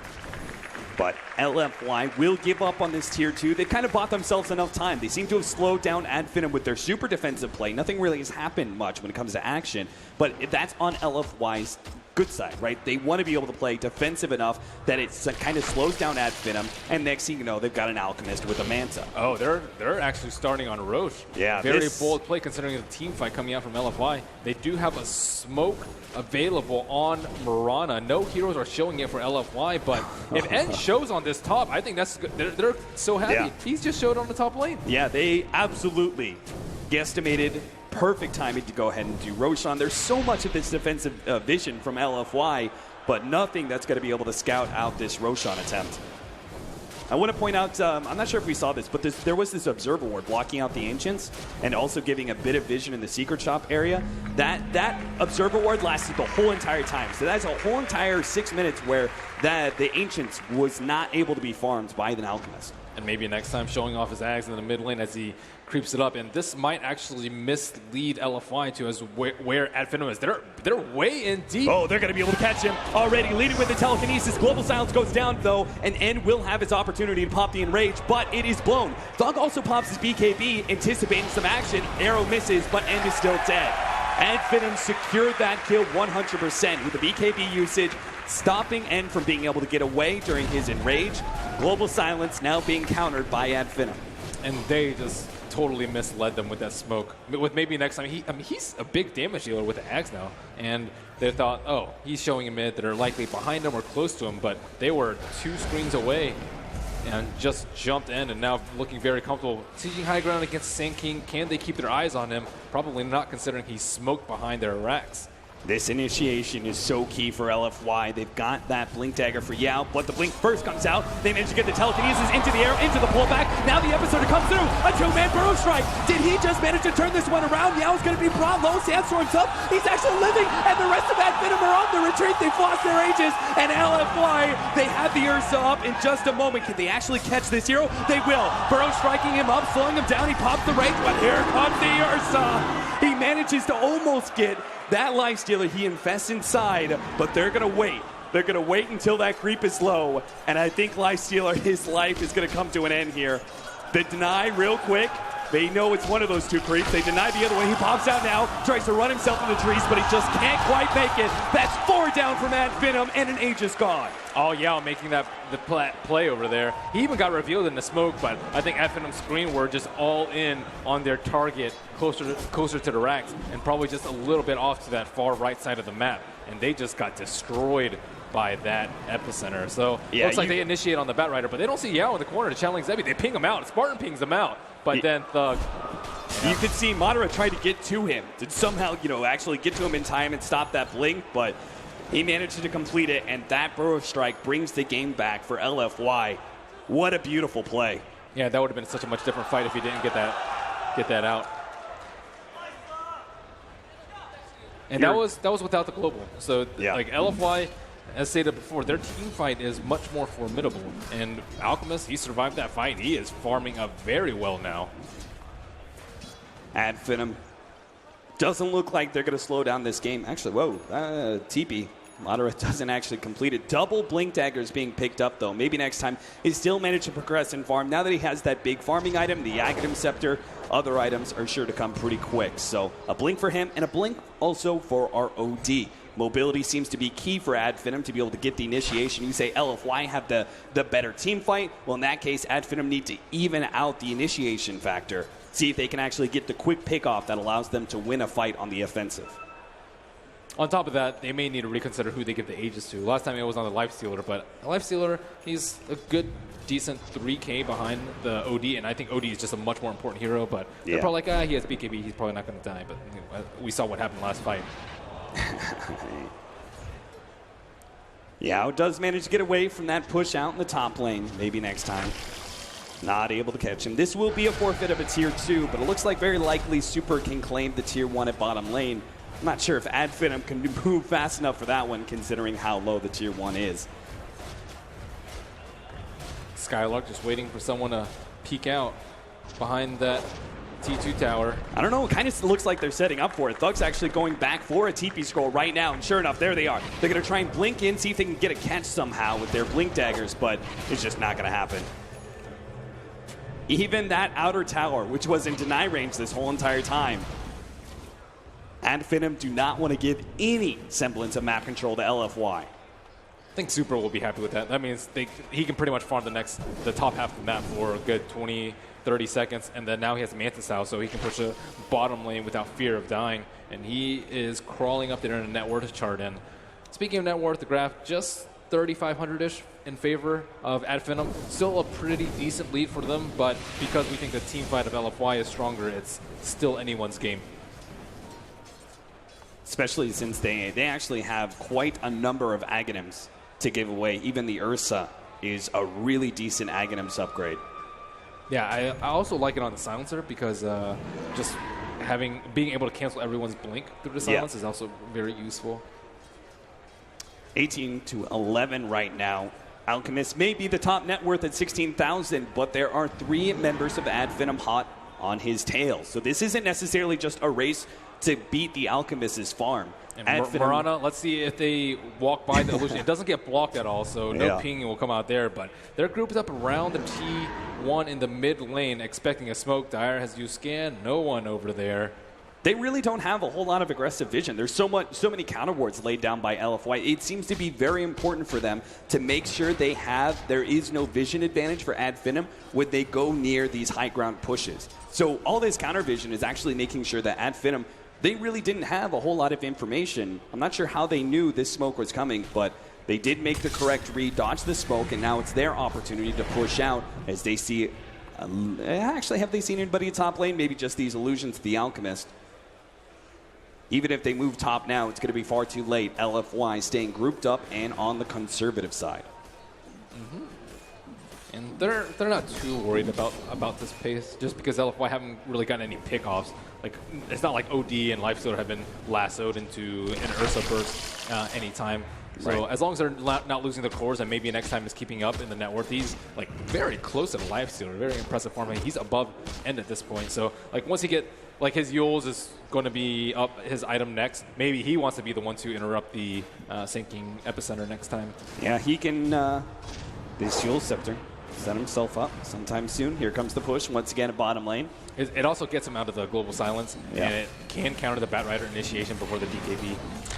Oh, man. Each time they are actually trying to stop these pushes, they are still going to contest here. Jump forward. Spartan is going to be the target, but a BKB comes out from Thug. Couldn't actually save it, but he's targeted by Zhao Wei. But this lasso is just going to be the death of Zhao Wei. It is the rest of LFY trying back out, but Super stunned himself with the unstable concoction. A stolen acid spray will allow them to easily clean up that kill. A third one picked up by maybe next time with a dominating spree. 21-11, and finally Finem. They couldn't really seem to get the wheels rolling, but Skylark, he's ticking down to the curse. My He's goodness. so low. No! Another Astral. Jesus. All right. Yeah. And this fight is all from Thug again. Thug pops the BKB, immediately casts an Astral on the target that's focused down. So Global Silence is rendered fairly useless at this point because it's not like they have a lot of AoE spread damage. When they're not initiating with the Sand King, they're initiating with the Batrider, and that just makes it super easy for Finem to counterplay it. LFY were stalling out Finem for so long, giving themselves a grace period, but now Finem do manage to strike hard enough to force a buyback out of the Alchemist, and a tier 3 tower goes down as well. Kind of cute that LFY is rocking the EGTP inside the base. They are going to be able to stay alive for a bit longer. But again, you keep pointing this out, right? Finem are not too concerned about the game going late, right? They are still keeping up and farm on 3 of their cores. Yeah, I like the Mirana's play. He's been playing very, very safely. So, yeah, BKB, defensive Astral on the Rubik, and then what exactly are they going to do? Xiaowei doesn't even have Firefly when he goes for his lasso. He's just trying to stop this OD from doing whatever damage he can. But with the stun on the Alchemist, he is just out in no man's land, and maybe next time has evolved into a very strong core as he picks off the 3rd hero. Yeah, it seems like Xiaowei maybe tried to play a little bit more like a sacrificial role, just trying to jump in, lasso, and allow the rest of his teammates to escape. But unfortunately, Super, with that unstable concoction, stunning himself like that, he was just left out for the vultures. Yeah, a lot of it was because of Astral. He's like, oh, okay, great, free kill on Rubik. Oh, wait, there's no target for me. He's Astral. OD is the BK bead. There's a Rage Lifestealer, so he has no choice but to stun himself unless you get a perfect Manta timing. And the ping out Roshan. And he would have loved to get the third Aegis, but Ad Finem sweep in there. This might be one of LFY's last chance to contest Ad Finem. Yeah, especially with this Lincoln's being built by the OD. That will really put a wrench in the plans of LFY as they need that hard initiation to be able to catch this OD and bring down this damage dealer. But they don't even have a smoke on LFY. There is no way that they can make this contest. They just can't, between the combination of Gem, Vision from Skylark, and no smokes from LFY. And they put it on OD, or sorry, they put it on Lifestealer. So OD, he still can get bursted down. He's the hero that you want to Epicenter into Burrow Strike, into Global Silence, because no one can really save him if he gets focused down. So that's what you're looking for if you're LFY. Burst down the OD. If he buys back, you are happy with generally the results after. Presumably, though, when it comes to a high ground defense, Madara is going to be way out in front, right? The OD will be far enough back that he shouldn't be caught. They're actually going to just straight up initiate onto Madara as he goes into the high ground, force him to a rage, and will manage to grab him with the lasso. The pullback, Firefly not being used because they didn't want to stop by Spike Carapace. Madara is now all the way back behind the Tier 4 towers, has to Manta himself in order to get away with the help of the Moonlight Shadow. They will lose both the Rubik and the Nyx Assassin with this Lifestealer almost going down. It's a little bit of curse. In fact, he's being chased still by the Alchemist, but looks like he's going to be far enough ahead. And this Ursa is still very, very strong. And with a very respectable score of 4-2 and 4, he just crushed the Nyx Assassin. They lost a gem in the process, too. Oh, yeah, that's right. I forgot the Nyx Assassin had that at him, so that is rather rough for Ad Finem. Unfortunately, they didn't have too much vision down beforehand, so they're not going to lose too much, but giving up that gem is going to mean a lot. They need to be able to take away all that defensive vision of LFY. They won't be able to do that for another 5 minutes with the gem still not in stock. They need a Lotus Orb from Lincolns.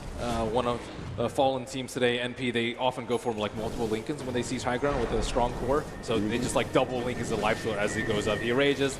You can't do anything to him. You can't Abyssal him later on when the Ursa gets it. You can't lasso him. So you think maybe wait for the Lincolns on Thug before you go high ground again? Or you get Lotus Orb. I think one of those two is really, really important. It makes the jump way harder for LFY. And right now, they're like global. It takes a second for you to like pop your BKB and then defensively react with the Astral Imprisonment. And by that time, someone might have already died to the Ursa.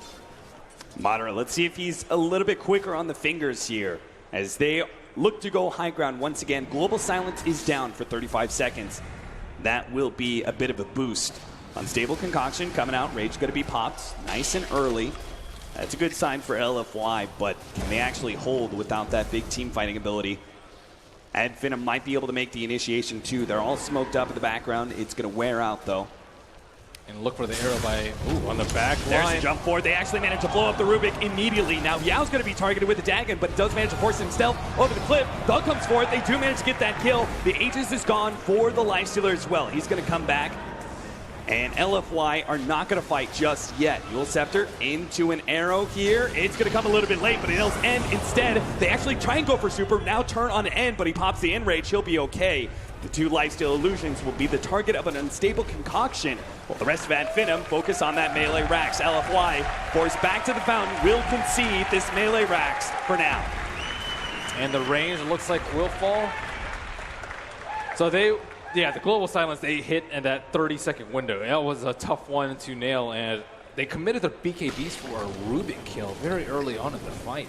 Yeah, that was just, I mean, Rubik's been doing good, but is that really worth that kind of hard initiation, Ben? Without the BKBs, I think it would have been okay, but clearly they didn't want any counterplay from like the Nyx Assassin blink in with a two-man stun. Right. But they'll take what they can get. It's also just unexpected. Like Thug is looking for the Astral on one of the big cores, like Lifestealer and or Nyx and or Mirana. Like the Rubik's probably the least of his concerns at the moment. Zhao Wade is trying to build into a BKB. He needs this item real badly as he can't really pop Firefly when it comes to initiation. Otherwise, he may just be counter-blinked on by the Nyx Assassin with that Spike Carapace. So he can't really use Firefly until he has that magic immunity. A big upgrade in both damage and disable for the OD as he's got a Scythe of Ice. That's really bad for Ursa and pretty much for anyone else with a BKB on their team. Yeah. especially with the burst damage that maybe next time's racking up. A support turned core as he is now ahead of Lifestealer with a Dagon 3. And Alchemist building up for Shiva's Guard. It will help him versus the Lifestealer, but still, the OD hits very, very hard at the moment. No Moon Shard on Thug just yet, so he's not really like that big of a threat. He's not going to kill people in like 2 or 3 seconds, but you know, longer fight goes on, more Sanity's Eclipse. We haven't seen a big one yet, but with these BKBs slowly wearing down on the Dire side, another be a big play. Potential game-ending push being set up by Finem here. Oh, he misses the Manta dodge, and Alchemist is stunned up, but no arrow, nothing else to follow it up. Yeah, maybe it's, do you think Finem, again, feeling like they can go later? Feel like maybe they should wait for Roshan number 3 or 4? I think with the way the last fight went, I think you should. You're already 1 racks up, although against an Alchemist, Alchemist doesn't really care too much about a racks being down, but I don't know. If you wait too long, the Bat Rider BKB is going to come out. I say it's much safer to just wait for the Aegis Cheese, and then you can give both to the Lifestealer if you want. It seems like the Greeks kind of agree. And now if they get the right kind of pick off with this combination of Skylark and Madara, then they could go ahead and go high ground. But until that happens, they will play it safe with 1 lane of racks up. They're also lacking that gem that we were talking about earlier. It looks like they may try and just go for... Any hero going to pop out? No. Yeah, if they had the gem, I would think that they could push high ground, but because they don't have the gem, they have to, like, rely on an arrow, rely on, like, a blink lift from Rubik, who'll probably immediately perish. Yeah. So it's very risky for them to go into this because the Nyx is a huge wild card with gem in play. The creeps are pushing in pretty deep into this base. LFY still not showing anybody. Maybe next time. Very clearly had some alarm bells ringing in his head, even popping the Moonlight Shadow just in case, a scouting arrow. But he will finally see members of LFY showing back up inside their base. They don't have any safe way to push out the lanes. Like, the Lifestealer is still threatened by, like, a Sand King into an Ursa double blink initiation. So, like, because the lanes can't be pushed out, Finem has to play very, very safely. Oh, Spartan's not going to make it out. That TP almost complete, but Yao catches him first. So that will be a pickoff. That smoke, and it's for a 5-position Rubik.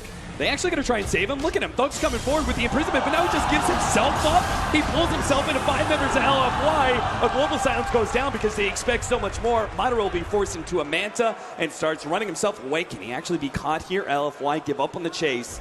Back to base they go. A Rubik kill, a simple Rubik kill. And Finem commit the OD to try and save him, and that actually turns into a really big kill. I mean, I'm sure LFY are probably sitting there going, oh, that smoke for a Rubik, like, lame. That's not worth it at all. But all of a sudden... Yeah, OD shows up. That's not really worth it for him. Maybe with a Linkens he can, because he won't get lasted. He can just, like, perhaps BKB and TP out and hope he doesn't get bashed. But... yeah, he's not happy about that one. He's like, why did I go in there? Save your teammate syndrome? Anyone? Yeah, that's exactly what it is. So that kill will give a bit of boost here to LFY as that gold net worth lead was topping out about 7,500, but it's going to start dipping down. Alchemist is beginning to get that fully 6-slotted. He's got Shivas, he's got BKB, Manta.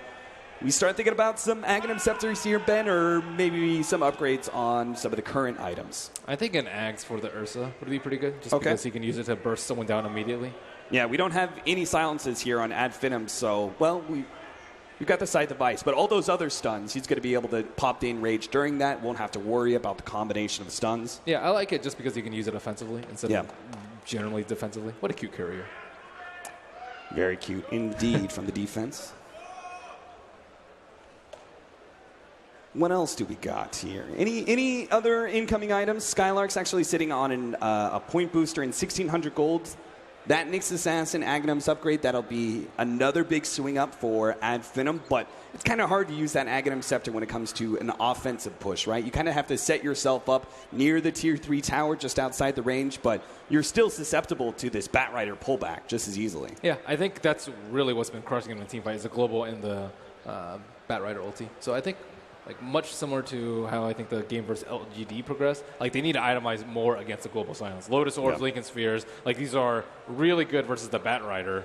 And right now, like, Xiaowei has had a kind of a tough game, but he's still making some really game-breaking lassos that are crushing Advenom. For example, the one that just happened on the Outworth of Hour. But luckily for Advenom, it wasn't that close to the Roshan respawn timer. It is about 30 seconds away until the minimum respawn. Time until Roshan's respawn, 0 minutes. So my question, Ben, is we have all these potential items coming up, but do you think any of them are more important than holding on to buyback? Is that BKB more important? Is that confirmed initiation more important than having a second life on a Bat Rider? On the Bat Rider? Yeah. Because at the same time, if you go in and you don't have that BKB and you make the lasso play, then what's the use of buying back, right? Yeah, Say you get stunned, it's like, okay. For Advenom, I'm not sure. Like, if they have the items, they can just tank they can probably not get lassoed, but it's much safer, I would say, I don't know. They don't have any BOTs. I think everyone in this game should just spend their items so you can contest the next Roche. If you, don't commit to that fight and you, don't win that Roche because you don't have maybe a little bit of int for OD or maybe a little bit of armor for the Lifestealer, and you lose that fight and then you lose Aegis and Roche, you'll be kicking yourself. An AC on the way for our Lifestealer, rather big upgrade in damage. He still has yet to pick up the Abyssal Blade. That's really where the Lifestealer starts peeking out. Okay, here we go.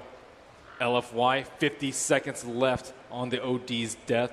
About 30 seconds until the minimum possible Roshan respawn timer. LFY trying to wrest control from Advenom over the Roshan pit. And here comes that Aghanim Scepter. There's no wards. Yao's actually sitting in place here. He will be the first Aghanim Scepter given away. Double range on stun. Really good. And so he's been unable to farm this game, so doesn't even have an Aether Lens in his pocket.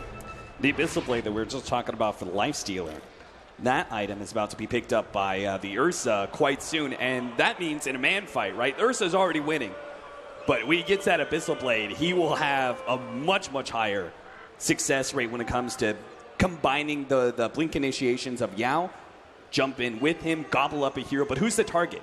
If you're looking at initiating for LFY, you see Advenom moving forward his 5. What do you do? Depends on where OD's position is. If he's too close, you go on him. If he's too far away, you go on the Lifestealer. Either one's okay. So Advenom kind of have to play this very, very special game where OD has to be close enough to be able to save the Lifestealer. If he's potentially initiated on lasso, pulled back to the tier 4s, he needs to be able to provide that save, but at the same time not be close enough that he's jumped on by the SK with now an Aghanim Scepter to his name, by the Blink Dagger Abyssal Blade of the Ursa. Yes, Moo and Fugs, the whole world is here to see the love between you two.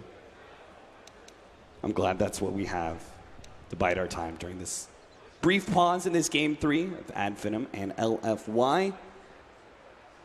The last game of the day to determine which one of these two teams is going to be moving into the semifinal. I was looking at Xiaowei's effigy. Golden effigy of Juggernaut in midair.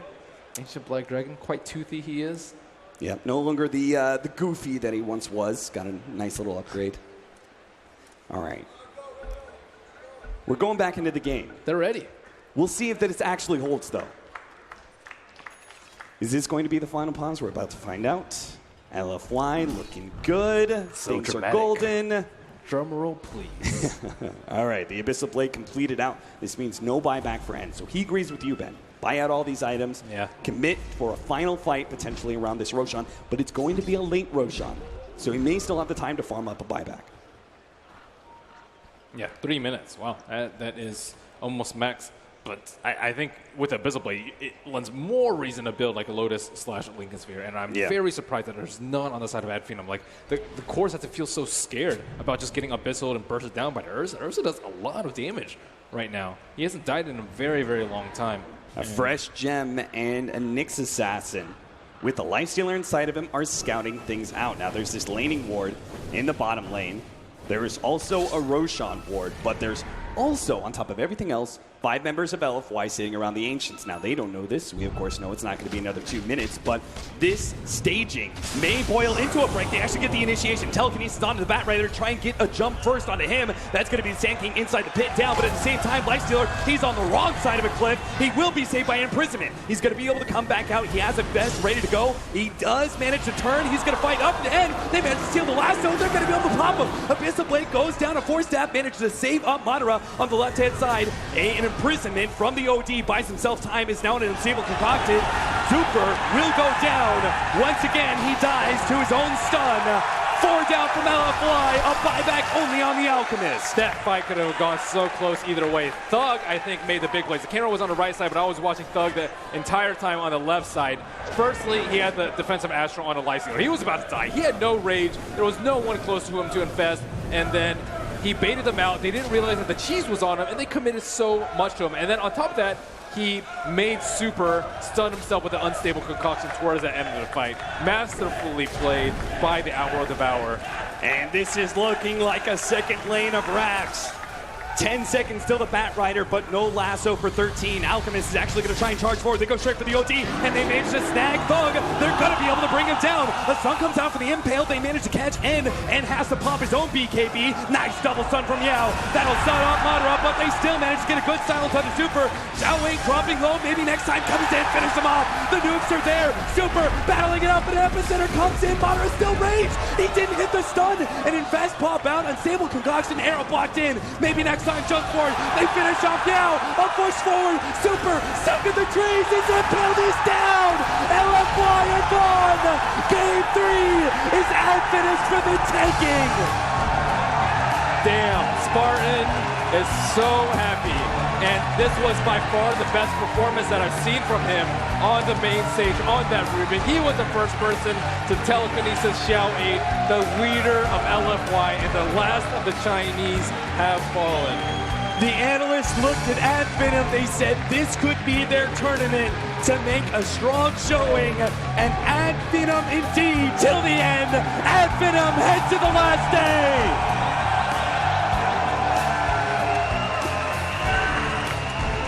And tomorrow they will square off against DC, but now they can revel in their victory. We're so happy. You said that last fight was so close. There were so many elements in the draft that came in, both Game 1 and Game 2. Oh, Spartan.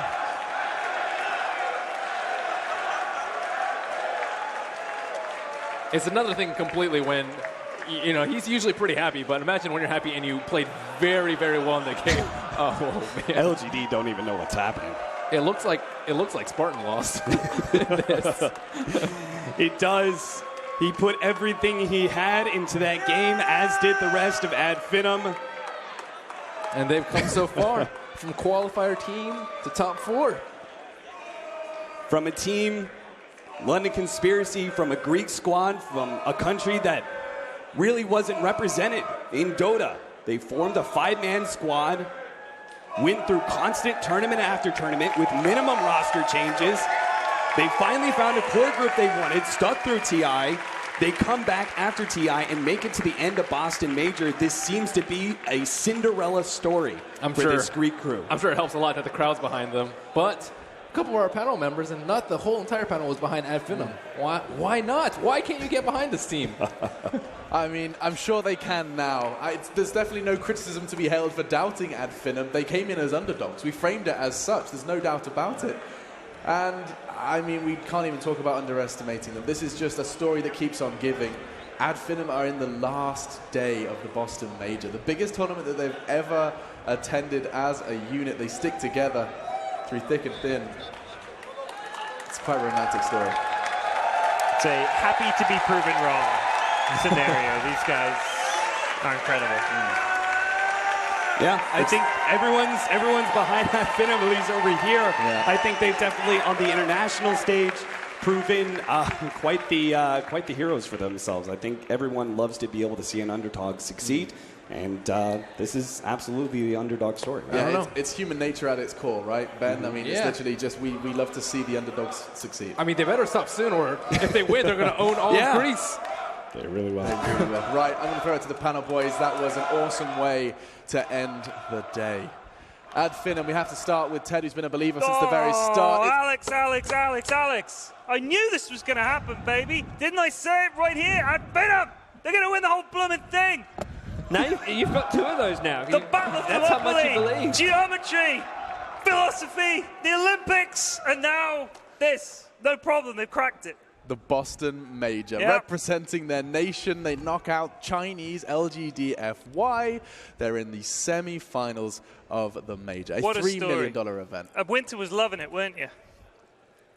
We were pointing at each other. I told you they'd win, baby. That silence tells it all. Oh, yes, the analytical eyes of Winter were casting his gaze upon this game, and it was, I mean, it always sounds cliche, but to and fro, back and forth. There they are. They've got themselves the flag. Well, they deserve everything they get. The semi-final, at the very least, they've been phenomenal, exciting. The whole crowd is loving them. I mean, if you're watching at home, I'm sure you're rooting for them, unless you're, Zhao 8 fan, Winter. You almost did it. But doesn't that make the victory oh so sweeter? Taking down, these are newer names, taking down one of the more fabled names of the Dota scene. It's wonderful. We will be breaking this down, but it would be foolish to not go ahead and capture some of that excitement as we do head to the stage. And it doesn't look like it's just one man for this interview. There's a whole lot of Greeks on that stage to celebrate. Madara! Woo! Oh, the son of the crowd favorite. There we go. The unkillable man. Sir, talk to these new fans you have here. All right. First of all, hello, guys. I'm really happy we did it. I don't know what to say. I'm just really happy. That's all.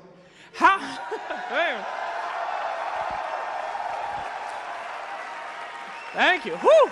I haven't had to wait so long in a long time. You guys are amazing. All right. How can anyone even possibly touch, let alone kill you in game 1 as that Morphling? Did you feel like you were invincible? Yeah.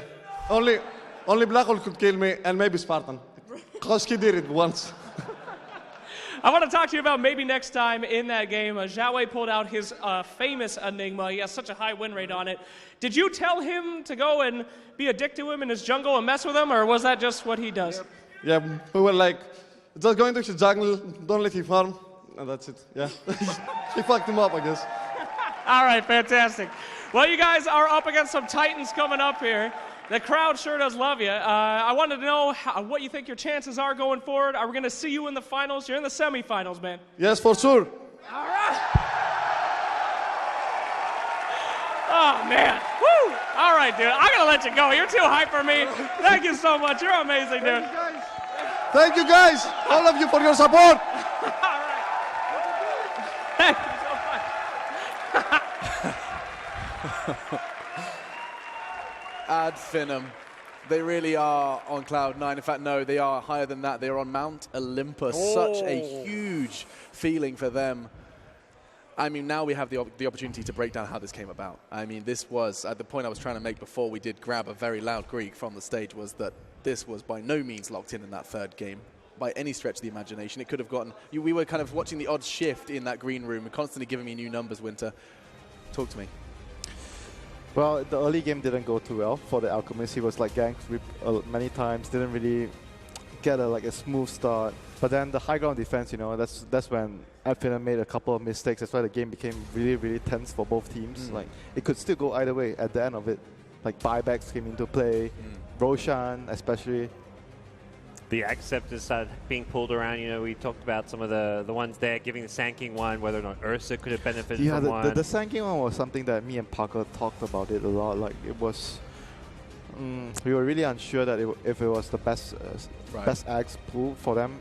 We felt like maybe giving the Ursa the ability to activate its ultimate under disable situations would be better for them, since Ursa is their main damage source. But not so sure about that pull to the Sand King. But regardless, Finem, they put up a hell of a display. They made a few mistakes, but still they came back with it. Skylark's early game with his rotations was fantastic. I mean, he's a player that can be like that hit or miss play in the off lane. This was one of his biggest hits. He was everywhere, finding kills, finding pickoffs. He was contesting the Alk's jungle. The big reason why the Alk couldn't find much in that jungle was because of him, as well as MNT on Morana. MNT also somehow got ridiculously farmed. I couldn't believe seeing him like at the top 3 of the net worth at one point.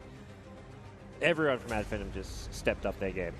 The team fights, I mean, you were on the edge of the seat with some of these team fights. There was that one, most of them looked like they could have gone. This one right here, maybe it's not this one, it's later on, same area, but it could have gone either way. It could have gone either way. It comes down to those tiny details, tiny plays, tiny misplays, and it all adds up. It was unbelievable stuff. I mean, what was so great as well is seeing that Xiaowei on that Bat Rider that we had highlighted by Purge to be, I mean, he even said, play this while you can because of how powerful it was, and Adfinem still finds a way. I don't think it was even really that good this game because of the fact that he did his job, but he did take away a big portion of the stacks from the Alchemist, so Alchemist had to share his jungle. That was the downside of having the Bat Rider in the jungle. That's a good point, yeah. I mean, the Silencer back combo, the times when it worked worked well, but the problem was I think they had the OD was able to do an awful lot in this game. They were saving too people reliant and on damage and stuff. When they didn't have the combo working, if they initiated a fight and things were slightly off, that's the fights they lost really badly. They'd lose 3 or 4 heroes, including their carries, and it didn't look all that great. Everything had to like come together perfectly for LFY and their team fights in order for them to stand a chance. Yeah. Well, we didn't understand as well why Yao didn't level Epicenter earlier. He was level 8 without it. He just kind of stood there. That would have been a great potentially fight-winning Epi. It just didn't happen. I'm not sure. I mean, obviously, you know, Yao's got his reasons, but I was just curious what it was. He makes up for it here, though. Yeah. Now this is what you want. We kind of felt like, wow, they didn't see that coming. This is the kind of fight. Yeah, they saw him was pinging on him, channeling it. But they just couldn't do anything about it. Still got a 3-man stun off, and at that point we thought, oh boy, it's going to start. This is what we were around. talking about, right? Yeah, this is it. I mean, you know, that kind of high ground defense from LFY, the Great Wall of China. Like Winter kept screaming in the green room. You know, one of these days we're going to record Winter in the green room. Oh man, it was just too funny. Kill the Greeks was what my favorite quote. Oh man, it was something else. But it was. Yeah, I just think that Adfinem, they didn't panic once. They played like seasoned veterans. Truly. They really did. Even when they made a mistake, it didn't tilt them. They didn't look uneasy. Phenomenal. I think he just fell back and then reset. Like the OD dying at top, trying to save Spartan was a really big misplay. But they don't let it get to them. They never seem to get tilted by their mistakes. In the end, Spartan won them the last and final deciding fight. He got the lift onto Xiaowei before he got the lasso off, and he stole the lasso and he casted it on the Ursa with BKB. That's unbelievable. That won them the fight handily. I mean, it's only appropriate, isn't it? And as well, the man on your screens there, you see Thug. Yeah, this was the fight. He was the catalyst to their rise, actually. He was where the biggest improvement came from on an individual basis to get Adfinem to this location, and now, well, they're thriving. So he steals the lasso here, and he just waits. He's waiting for that Astra as well. The cheese, they didn't expect the cheese either. I think Cap picked up on that. But yeah, it just sort of came out of nowhere. All of a sudden, OD, holy cow, we've been wasting all this time. Meanwhile, on the back lines, at that point, they were so low at Finem. I thought, oh my god, they've blown it. But nope, they're just too good. The OD from Thug wraps it up. I mean, I love that as we do continue to list them off, we have covered every single player from the Adfinem squadron. Oh, they were brilliant. They played brilliantly. I mean, we should probably reflect just a moment on the LGD roster. FY, I mean, you said already they were not far away. This was a 3rd series, and just a quick reminder that Adfinem have played every single game possible. 15 games. Oof. Every series has gone all the way to 3. Where do they find the energy? Unbelievable. Like even in the 3rd game of a 3-game series, they're still as hype as they were at the first. This was such a great fight for them. That's why I said they are the hungriest team here. Like from their expression, the way they celebrate, they are definitely the team that wants it the most. They want it. They want the victory more than anyone else here. 100%. 100%.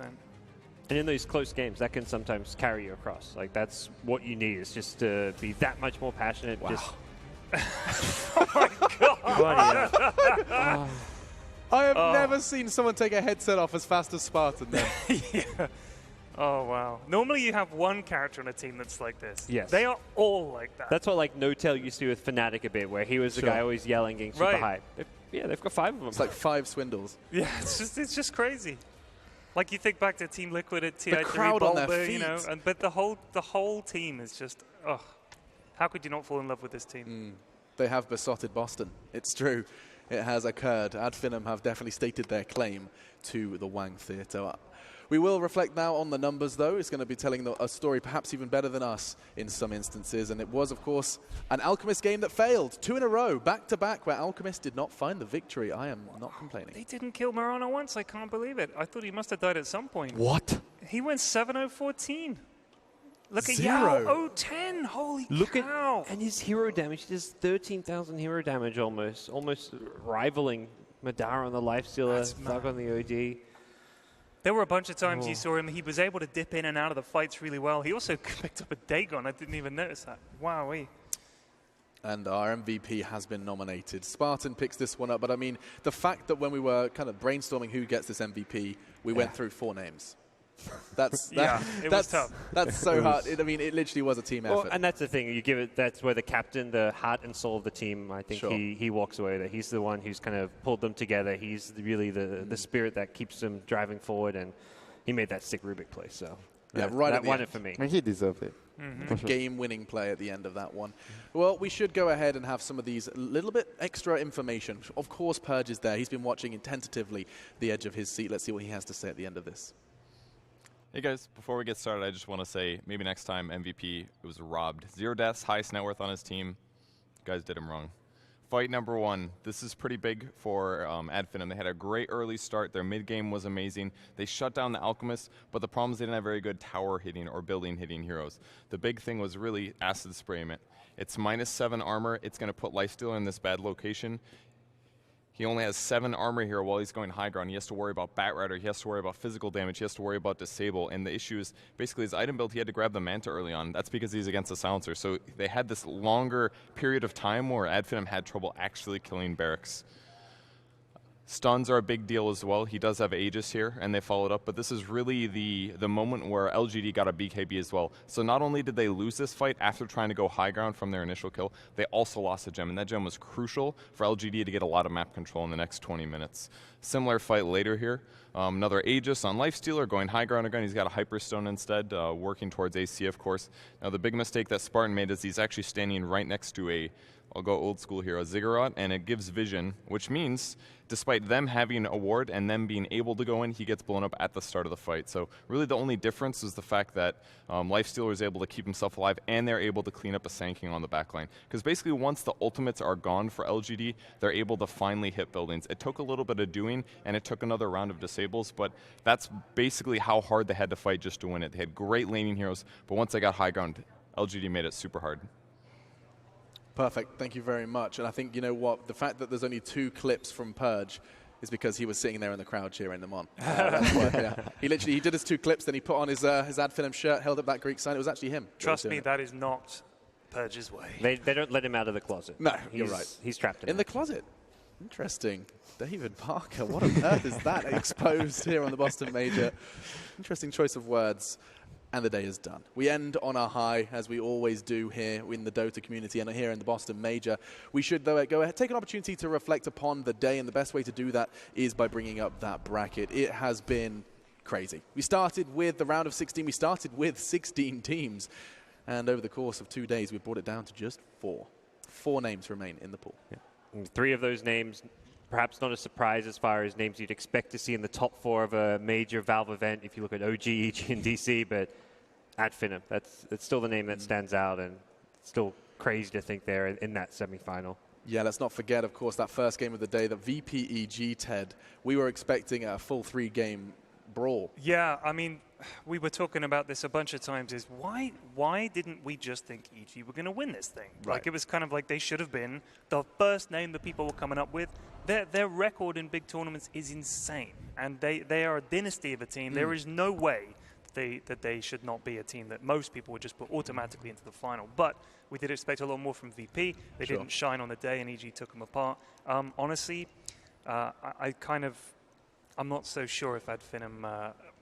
Maybe this is the furthest they can go, maybe not. But I'm hopeful. But it remains to be seen. I'm just saying that the amount of money that they won today, even with this finish, it dwarfs anything they've won before. $7,000 was the highest amount they've won before, and now they've won $250,000. So, you know, I personally would say, I'm done, guys. I'm happy with that. But they don't look like the kind of guys to do that. Oh, they're not throwing in the towel. I mean, this is a team that we've already said are reluctant to call GG. Yeah. There's no way they're coming into tomorrow calling GG. Yeah. Yeah, we'll be talking more about them tomorrow because the day is done. We did get some great results. We saw Warriors making OG sweat. We got to see DC versus NP and a little bit of a mismatch taking us by surprise. But our semifinals and grand finals are coming up tomorrow. This is what it is. This is your final day of the Boston Major. It is set in stone. I said yesterday you had to set your alarms early for VP versus EG, but I swear if you don't set 3 alarms and you don't tell your mum or your dog to come wake you up, you're a fool. But Evil Geniuses who missed versus his alarm today? Yeah. Hey, 3 people missed their don't alarm call me out. I got here in time, and so did a lot of our viewers. But yes, 2 semifinals and a grand final. Tomorrow is the final day of the Boston Major, and we'll be crowning a champion. Will OG get another? Will Ad Finem seriously continue this story? All those questions and more are going to be answered tomorrow. Thank you so much for joining us here at the Boston Major. We'll be back same time with 3 spectacular games of Dota. You don't want to miss it, and we'll see you there.